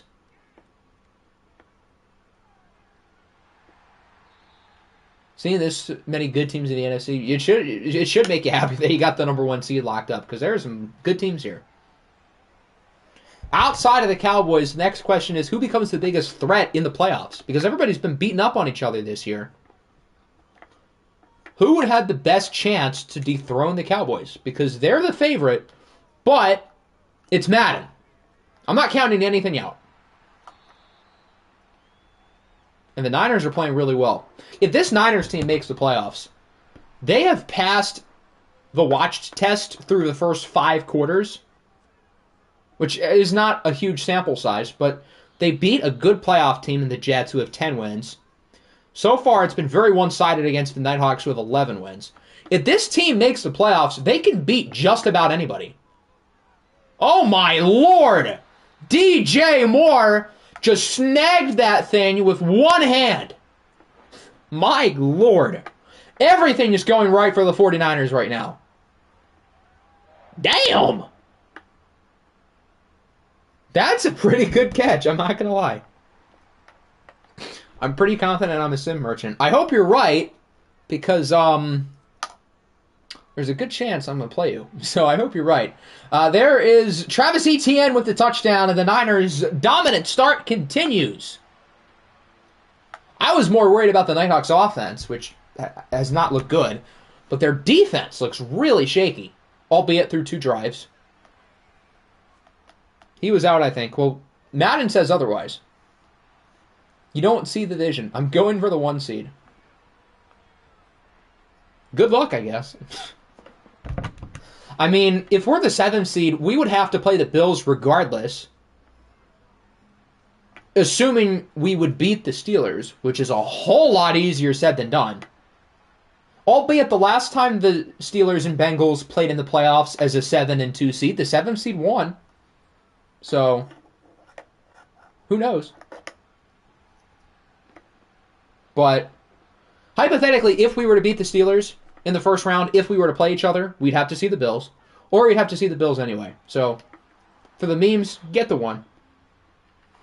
Without looking at what Shams just tweeted, all 30 teams' finals odds, who are the top 3 and who are the bottom 3. The top 3 is going to be the Nuggets, the Celtics, and the Bucks. I feel very confident about that. And to put it in order, I think the Bucks are going to be 3. I'll say Denver 1 because there's not like a clear second team in the West. I'll say Denver, Boston, and Milwaukee. And then bottom 3, the Wizards. I feel like the Hornets might not be bottom 3. I feel like we are. I'm going to say the Wizards, the Pistons, and I don't think it'd be anybody in the West. I don't think it'd be the Spurs. I don't think it'd be the Rockets. I don't think it'd be Portland. I don't think any of those teams are bad enough. I don't think it'd be the Jazz. I'll just go with the Hornets. I'll say, in order, the Wizards are 30, the Pistons are 29, and the Hornets are 28.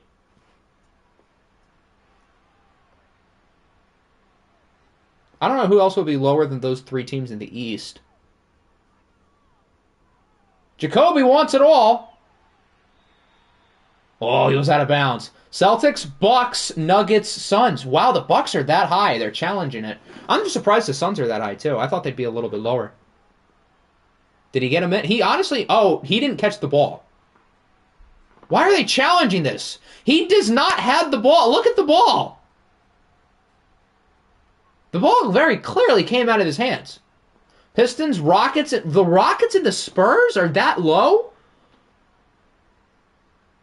Instead of, like, the Wizards and the Hornets? That surprises me. I feel like the Rockets are better than those teams. And I feel like the Spurs are probably also better than those teams. There's a real shot Wembanyama is a top 25 player in the league. I don't know if I'd say it's likely, but I think it's possible. I don't think there's anybody on the Rockets who could do that, although that's a bad example. There's nobody on the Wizards doing that. There's probably nobody on the Hornets doing that. Sorry, Melo. Along with the Blazers, Jazz, Magic, Wizards, and Hornets. They gotta stop disrespecting the Magic. I picked them to finish in the top 8. That team could be good. Alright, I had the picture pulled up because I'm now curious. Wow, we're dead last, too. I mean, I won't argue with it. As the Nighthawks missed the kick, nothing is going their way. Yeah, the top 4 is very clearly the top 4.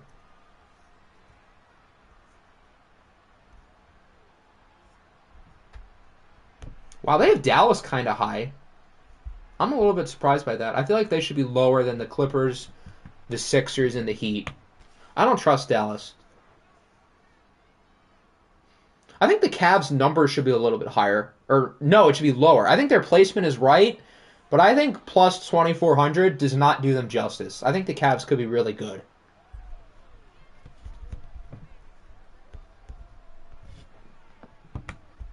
'76ers, negative 69. That sounds like they have pretty good odds. They like the Pacers. I like the Pacers, too. I have them finishing ahead of like the Bulls, Raptors, and Nets, but I also don't think the Pacers' title odds should be higher than those teams, even if I think they're better. I do feel like the Pacers' number is a little bit low, but like the Pacers are not winning the title this year. Let's please be serious. Pelicans is crazy. Oh, Nickinator's gonna like that number. Yeah, I think that's low. They should not be, or I think that's high. I'm getting my lows and highs mixed up. They should not have better odds than Sacramento. I don't think they should have better odds than the Knicks. Honestly, I'd probably put Minnesota and OKC ahead of them too.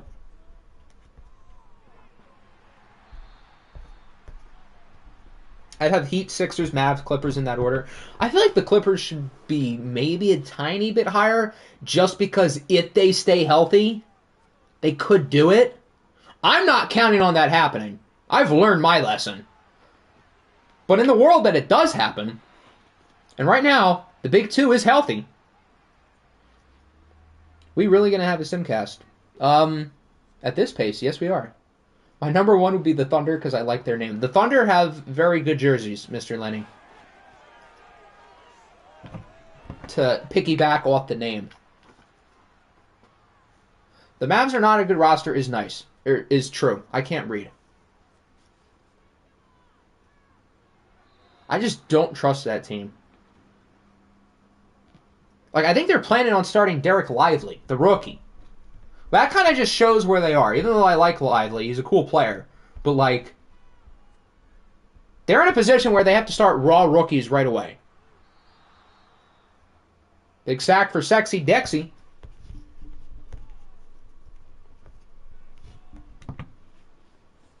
The Thunder are going 82-0. Definitely. Lou Dort's averaging 50. Not Shea. It's Lou Dort time. Lou Dort and Aaron Wiggins are going to lead that team to 82-0.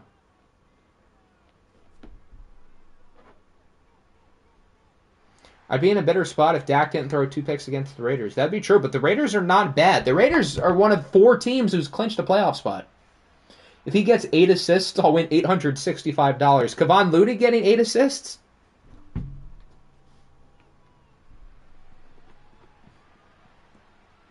I hate Lou Dort. Get him off my team. Okay. Well, he's averaging 50. It's happening.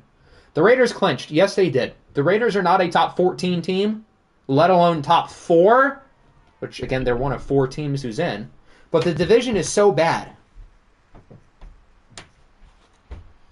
If Lou Dort breaks a record, what kind of record? What if he just breaks like any random record that's like piggybacked? Like Lou Dort is the first player to eat Chinese food for dinner 3 Thursdays in a row and drop 25 in each of those games. Like, that's a record. Does that count?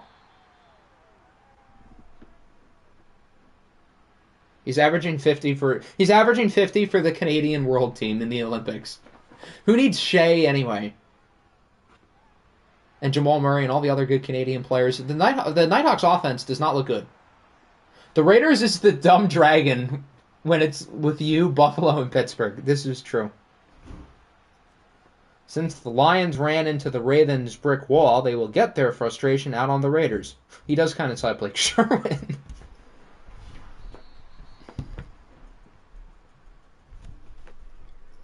Let's see if the Niners can add to their lead. It looks like this might be a simcast regardless. But we'll see. He literally has Klay Thompson shot tendencies.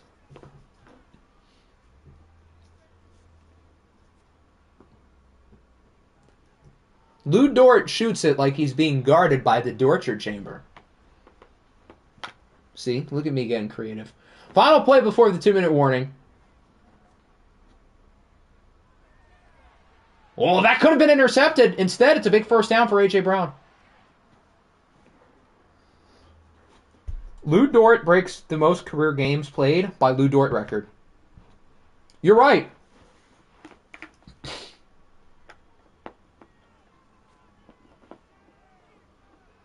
There's A.J. Brown again. He's gone. This Niners team looks like an unstoppable machine. They're up 24-0.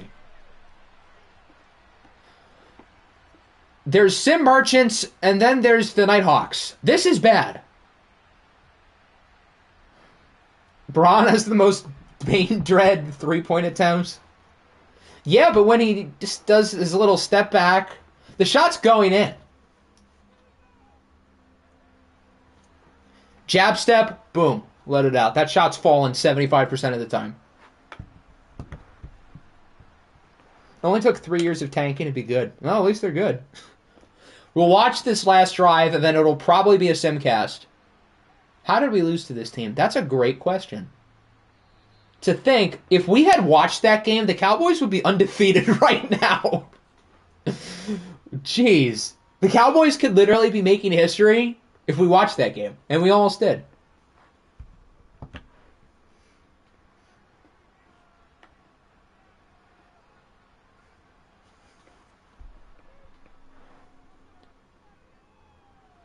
Who does Danny play next? I don't know. I'm actually curious. Why don't we take a look?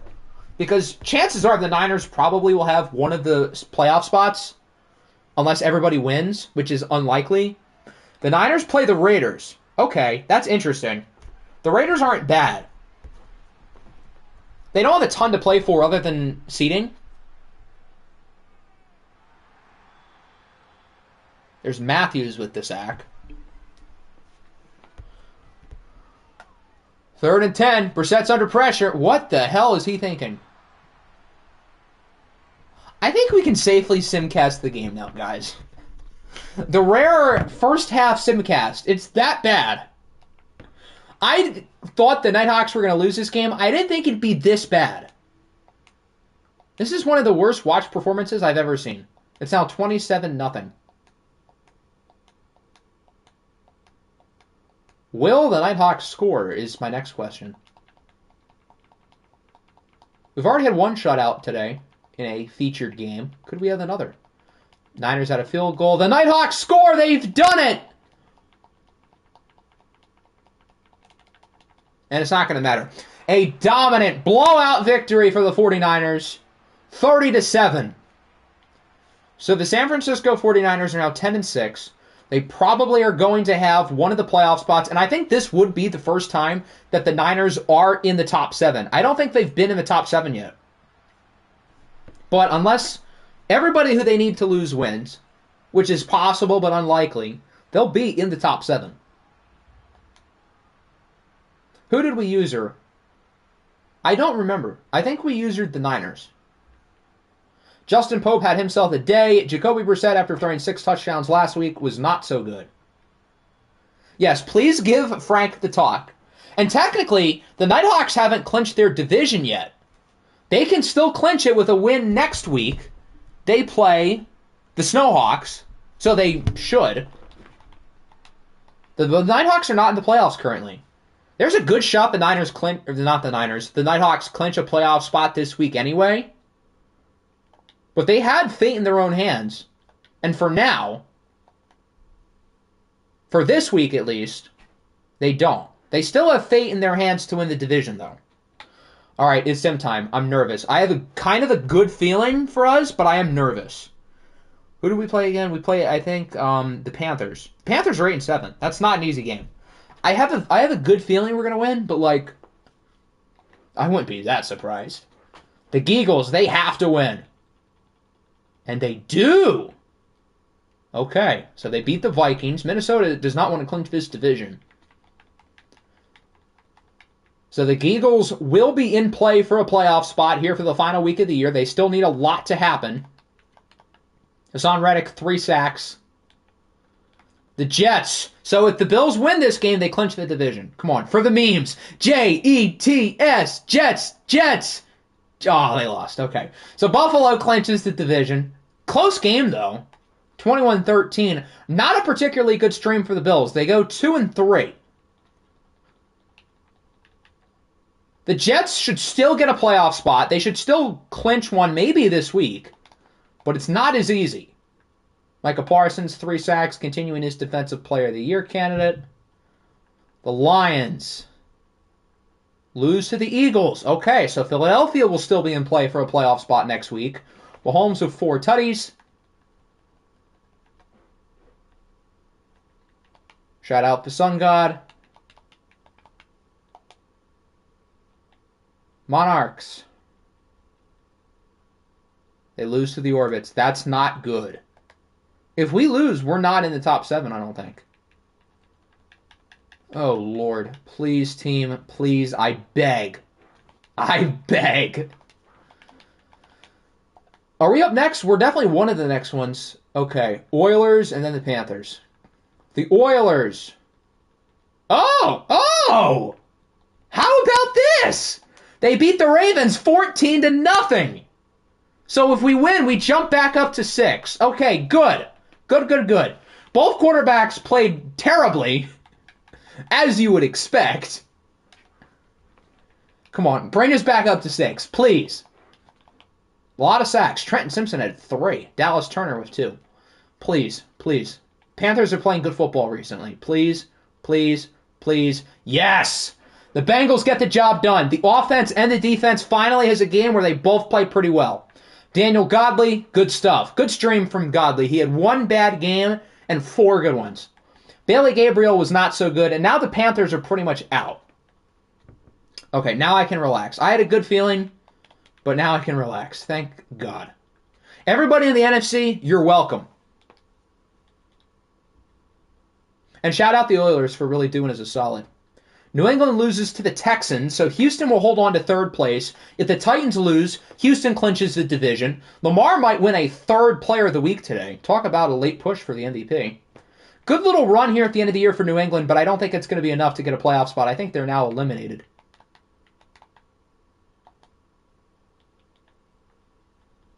The Raiders lose to Seattle. So, yeah, the Texans are going to be 3 probably. The Raiders are going to be 4 probably. So as of now, we're looking at Texans, Bengals, Raiders, Jets. If everything holds up. Although, are we tied with the Jets?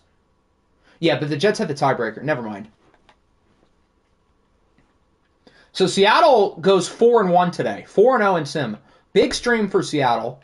They will stay in... Actually, no, they're tied. Right? Are they tied with the Nighthawks? I think they are. Oh boy. Are the Nighthawks going to choke away this division? Or no, the Nighthawks are still a game ahead of them. Never mind. So the Nighthawks are still in 1st place. But they're only 1 back. The Rams lose to the Commies. So the Commanders take care of business against the team they should beat. And do. Imagine a playoff game between Frank and Hector. Oh my God. That game might end 4-3. Although, to be fair, the Nighthawks defense was garbage today, so maybe that's not fair. The Ravens lost. Thank you, Houston. Seattle won. The Snowhawks go 0-5 today. In a battle of garbage, the Chargers win by a lot. Trevor Lawrence plays actually really well. In a late-season tank bowl, I don't think you're at the top of the hunt yet. But we'll see. We'll see. The Steamers won! Okay. That's interesting. That's very interesting. Did the Steelers clinch the division, or did they only clinch a playoff spot? They'll still be in 1st place of the division no matter what, but are we tied or are we a game back? Because if we're a game back... Actually, hold on. Maybe it's not over. The Steelers' last game is against Baltimore, yes. So if the Ravens win, then we can win the division. But I also need the Ravens to lose. Can both of these teams lose? Please? Actually, if we think about it, though, if the Ravens lose, we're going to get a playoff spot. If the Ravens win, we could clinch the division. Interesting. Houston won. Titans win. So they've won 3 in a row. The Titans are back. The Texans can't quite clinch the division yet. And Tennessee's going to hang around in the AFC playoff race. They are now 9-7. They could pass Baltimore. Them and the Ravens are both 9-7. And I think the Orbits are 8-8. I think they're the only team that's really on the cusp. Minnesota lost. Bengals won. Houday. Bills won. Broncos lose to the Colts. Indy went 4-1 today. Whoever that one team is who beat them should be proud. I wonder who that is. Connor Weston, 5 touchdowns. Have yourself a game, rookie. If only the Colts played like this earlier in the year, then maybe they'd be a playoff team. Okay, maybe I shouldn't get too far ahead of myself, but still. Good run for them here at the end of the year. Chargers won, Colts won, Commies won, Cougars. Ooh, this is interesting. They go 0-3 to finish out the day. They're probably going to be not out, but like they won't be in the top 7. They'll be on the outside. Dallas is now 15-1. They already have the 1 seed. They're just really hoping for no injuries at this point. Danny Blue, you're back out. That's pretty accurate. The Nighthawks are still probably the 2 seed, though, so could have been worse. Good stream for Dallas. They go 4-0. The Dreadnoughts beat the Desperados by 1, so the Dreadnoughts officially clinched the South, albeit barely, but they do.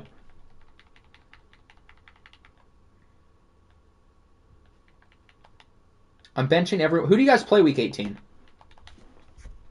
Please don't be an AFC playoff contender. The Steamers. Okay, good. Don't you want to see how your starters do against Cocky, though? It's going to be like Cocky getting his practice reps, because next year he's going to be the starter of the Cowboys. The Eagles beat Detroit. We saw that. The Explorers we saw. Rough end of the day for the Explorers. Does Minnesota clinch the division? I think they're only 1 back. I don't think so. We're going to have a lot of new teams clinching, though. We had 4 going into the week. We're probably going to add like 4 more. Players of the week are Patrick Mahomes, Lamar Jackson again. He had 3 today. That's pretty good. Along with Desmond King and Trenton Simpson. That's expected. I'm a sim merchant. I respect a self-aware king. All right, who is clinched? The Dreadnoughts have clinched the division. The Nighthawks have clinched the playoffs. The Vikings have clinched the division. And that's it. Nobody else is officially in. In the AFC North, the Steelers and Ravens play each other, and that's a weird game for the Bengals, who are in the middle. Because if the Steelers lose and we win, then we're tied. We have all the early... Let me check the NFL division tiebreakers.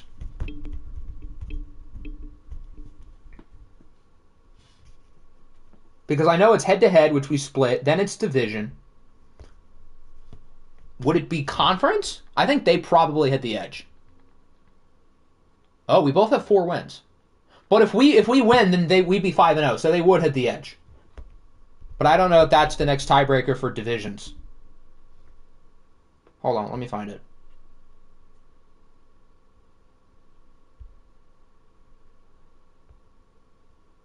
Head-to-head, best games within the division, common games. I don't feel like checking all that. So it's not conference, it's common games. But if the Ravens win and we lose, that could hurt our chances of making the playoffs. So if we win, go Ravens. If we lose, go Steelers. I'm looking at NFC wins. I know. I'm aware. The Texans clinch the division with a win or a Titans loss. The Titans are continuing to hang around, but Houston's still in the driver's seat. The Bills have officially clinched the division. They've not clinched the number 1... Yes, they have. Why is it only a Z? Oh, wait, no, Z is 1 seed. Never mind. So Buffalo's the number 1 seed in the AFC. The Jets can clinch a playoff spot with a win. They'll probably get in even if they lose, but a win makes it official. And the Orbits at 9-7 are tied for 7th with the Ravens and the Titans. And then the Raiders already clinched the West. Check Orbit's division wins. I don't think that would matter anymore. I think the tiebreaker for a wild card spot would be conference, which the Orbits have done better in the NFC. So that means the Jets have done better in the AFC. So the Jets have the tiebreaker over the Orbits. So the Orbits cannot make the playoffs over the Jets. The Orbits can still make the playoffs, but the only way they can is if the Jets do too. Minnesota has won the North. The Explorers have fallen off the face of the earth. This might actually be a top 10 pick after all. I cooked. If they lose, they're going to be 8-9 and nearly in the top 10. I cannot believe that. The Explorers are basically out of the playoffs with how far they've fallen. The Dreadnoughts have clinched the division. The Geagles still have a shot for the playoffs. Dallas has clinched the division. All these 3 teams have a shot. Yeah, the Explorers are basically eliminated. 3 wildcards have 10 wins. So the Explorers are, like, out. Wahaha. But the Nighthawks can clinch this division with a win. Seattle and San Francisco both get a wildcard spot with a win. We have 7 teams with 10 wins here. So the Commies the Seahawks, and the Niners are the 3 wild cards right now in the NFC. And then the Geagles, Eagles, and Cougars all still have a shot.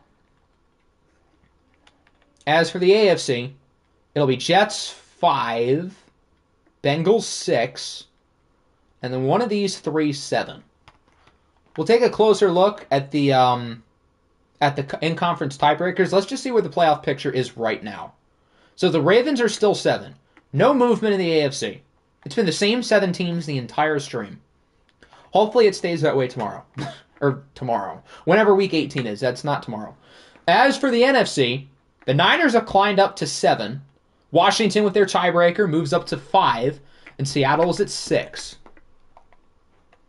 Let's check the in-conference records just to look for tiebreakers. Yeah, as long as one of us loses, the Jets are in regardless. All right, conference records, the big thing here.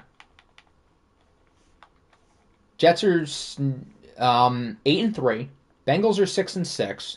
Ravens are 6-5. Titans are 6-5. So all these teams are pretty much even. The Jets had the edge. So as long as actually, I don't see how the Jets don't get in, because all these teams are going to have less conference wins than the Jets.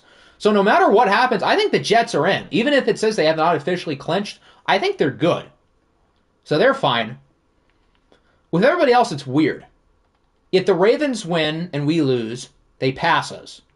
If the Titans win and we lose, they pass us.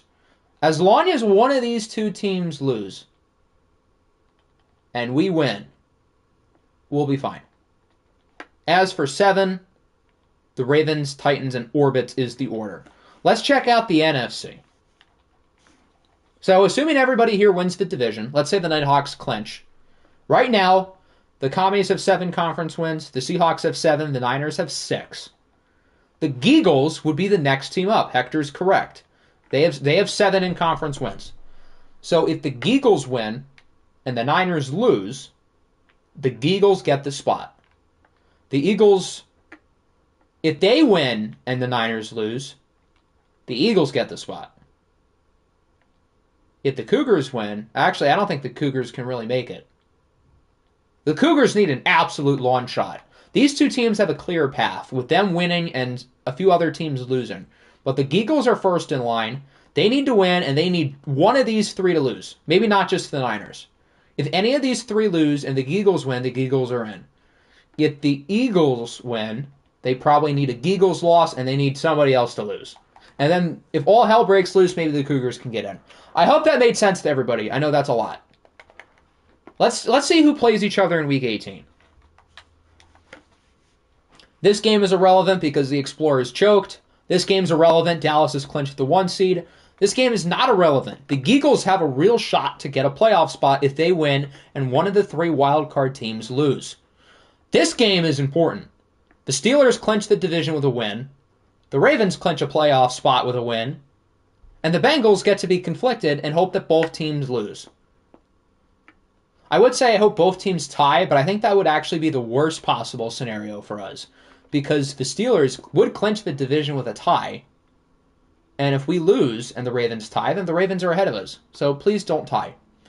The Titans need to win if they want a playoff spot. The Dreads are playing for seeding. The Bengals are in with a win. Why do we have to play a good team? This game's irrelevant. Why did the Orbits get to play the Oilers? The Orbits are in with a win and a few other things. The Niners are in with a win. Seattle's in with a win. This game's irrelevant. Both teams obviously need to win. Both teams are long shots, but they can. Jets are in with a win. The Jets are probably in regardless. Minnesota's playing for seeding. The Nighthawks clinch the division with a win. Winner of this game clinches a playoff spot. If the Texans win, they clinch the division. I feel like the 2 best games here, in terms of like playoff implications, is this game and this game. But there are a couple other super important ones, like our matchup, this game. I feel like that's probably got to be the 5 on the poll. All right, let's do stats and whatnot and awards. We'll start by league. Everybody put your teams in. Lamar's numbers I look like the best at quarterback. I mean, I guess that's what happens when you win 3 players of the week. Where's Corral? Oh, did he have an incompletion somewhere? Well, yeah, he dropped. Okay, my agenda's dead. Mahomes is second for passer rating, followed by Flight, Dak, Drake May, Ritter. Wow, this trade really has worked out for both teams. Burrow, I'm surprised Burrow's that high. There's Mac, there's Jalen Hurts, there's Corral. Godley's at 103. We're climbing. He's higher than Bryce Young, Josh Allen, MVP, in air quotes, CJ Stroud, and Isaiah Thomas, and Hayden Callaway.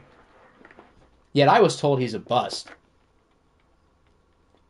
And then here's the bottom. Rushing, Jonathan Taylor and Joe Mixon are neck and neck.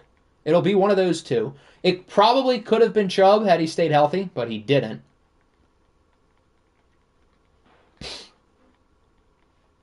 Receiving, Quentin Johnston will lead in yards unless somebody goes binoculars. That's not a word. Receptions is Quentin Johnston. A few other guys with over 100, and a few other guys will join. And then touchdowns is Quentin Johnston and Brandon Ayuk. I wonder who I'm voting for Offensive Player of the Year. Sacks. The most is Tommy Agnew. And then defense. How many sacks did the Bills have? I see a 22.5. That's Micah Parsons. Nobody else has more than 16.5. And then Danielle Hunter leads in the NFC with 18. Jeffrey Simmons with 22 TFLs. The whole server 100% agreed to bench the whole Ravens team. Honestly, at this point, I agree too. I care about making the playoffs. I guess I have to root for the Steelers. So, yes, I agree.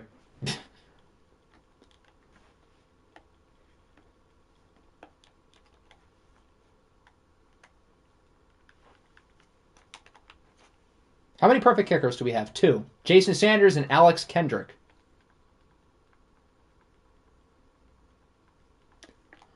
And then the worst is Matthew Cook. He is not cooking. We should gaslight Husker into thinking he's eliminated. I'm so down. Most punts is known punter Will Lutz. Least is the punt god. And when he was drafted, supposedly the other punt god. Bench my team for pick purposes. So we've got the Steamers backups against the Cowboys backups. Well, if you guys are planning on benching people, please put it in the depth chart tab. Otherwise, I'm not going to remember. All right, the first team. Oh, it's Niners. That's easy enough because we're already here. Yegor Smirnov has 15 tutties. My goodness.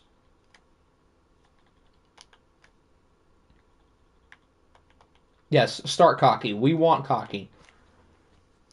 The Steelers is next. That's not the same. I'm not calling the Steelers that again. That's reserved for Memphis. Hayden Callaway's only been sacked 41 times. I would have thought it would have been more. For context, I think Puma Whitlock has been sacked at least 50 times. So, maybe the Steelers' offensive line is not as bad as we thought. Their pass rush, maybe not so much. Mike Morris leads with 4.5 sacks. The Cowboys. How about them Dallas Cowboys? Does Joe Burrow lead the league in picks? I think he's tied with Tua, although Tua's only played like half the games.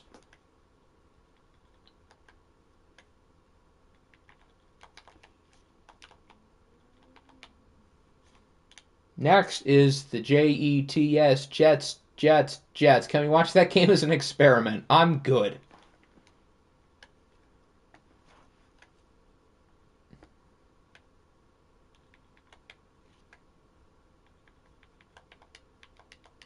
Wow, that's a lot of TFLs. 4 guys with at least 13. Good for the Jets. Hail to the Commies! Imagine Kyle McCord leading us to a 16-1 record. Nighthawks, pal. I know. I haven't forgotten. They're coming. Pause. Whoa. Next, we had the Geagles. They seemed like a long shot to make the playoffs, and now they've got a real shot. They need some stuff to happen, but it's very possible. Death, taxes, and Hector losing in the first round of the playoffs. I feel like some of these wildcard teams are almost better than a lot of the NFC division winners, though. So I think if some of these wildcard teams get in, they could really make a run. Texans are next.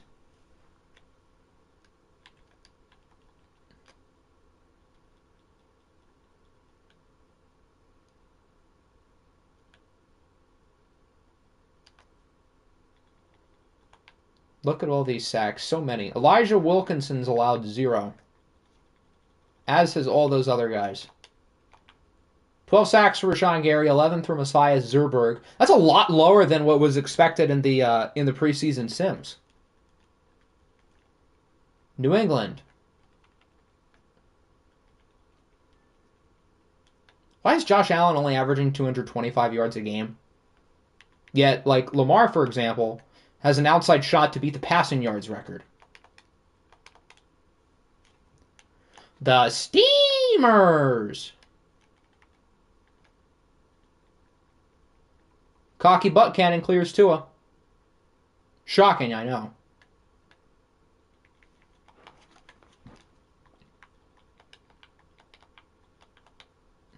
After the Steamers, we have... That's it. So, Nighthawks.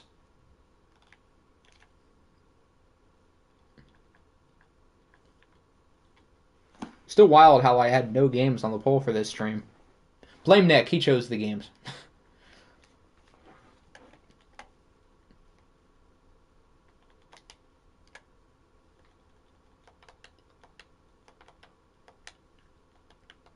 Totally not because I told him to. No, definitely not. I won't take any of the blame. I promised the Bills.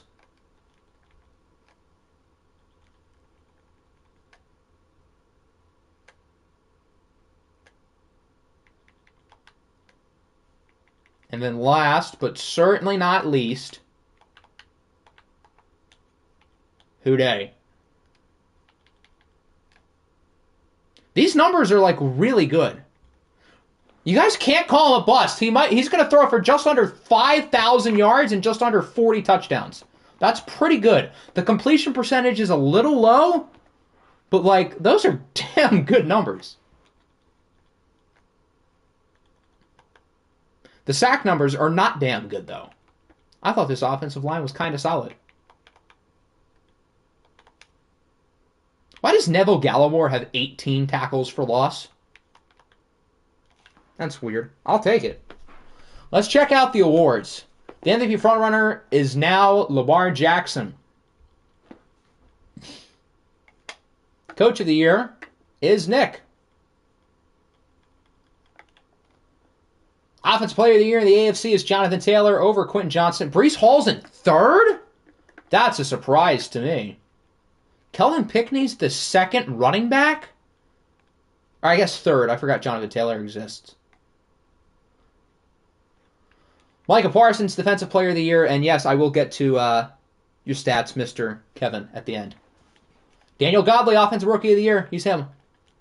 Defensive Rookie of the Year, Matthias Zerberg. Best quarterback, Lamar Jackson.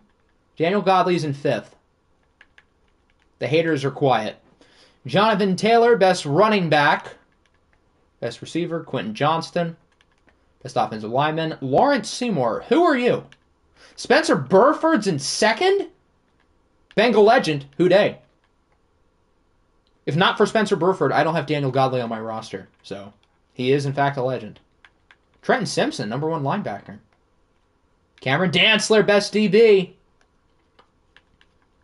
As for the NFC, Saquon Barkley is the Offensive Player of the Year. Excuse me, jeez. Defensive Player of the Year is Danielle Hunter. Trey Lacey, the receiver, is the Offensive Rookie of the Year. He's got a real case to beat Godley because he has like 100 catches and a lot of yards. So he's got a case. If you don't care about positional value for Rookie of the Year, he very well could win it. I think that could be a close vote.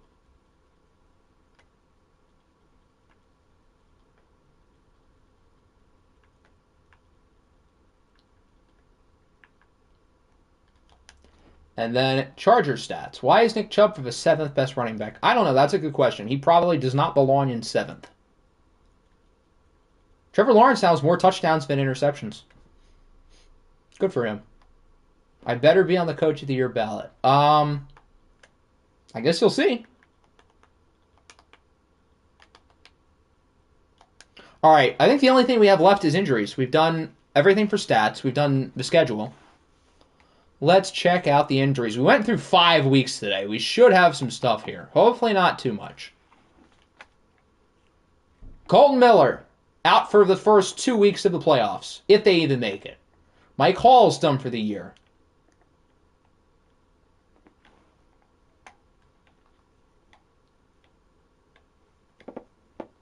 Tommy Agnew's hurt. That's probably the best news the Rams could have gotten. Trevor Penning, I don't think that's new, is it? Christian Watson's out for the first 2 weeks of the playoffs, if they make it, which they probably will. I'm not chasing young kids for the first 2 weeks of the playoffs. Jonathan Taylor's out through the conference championship. Oh, that's very significant. Wow. This would have just happened too. Wow. That's a big deal. They're going to be without him for the entire AFC playoff race. They have the 1 seed, so they're only going to play at most 2 games without him, but that's a very big deal. That means Isaiah Thomas is going to have to win them playoff games. That is huge. Trayvon Walker, groin tear, and that's it. Okay. Yeah, I don't feel that bad about Chase Young now because Jonathan Taylor is a significantly higher impact player than Chase Young. Who am I going to start at defensive end, though? Oh, God. The great thing about my team is that I've invested so much into the starting lineup that I have, no depth, especially on the defensive line. I'm actually curious, before we end the stream, I think it would be probably, Alex Wright. That's not good. Yeah, Alex Wright. I could start Tershawn Wharton there. That probably is the move. Yeah, it would probably be either Tershawn Wharton or Alex Wright.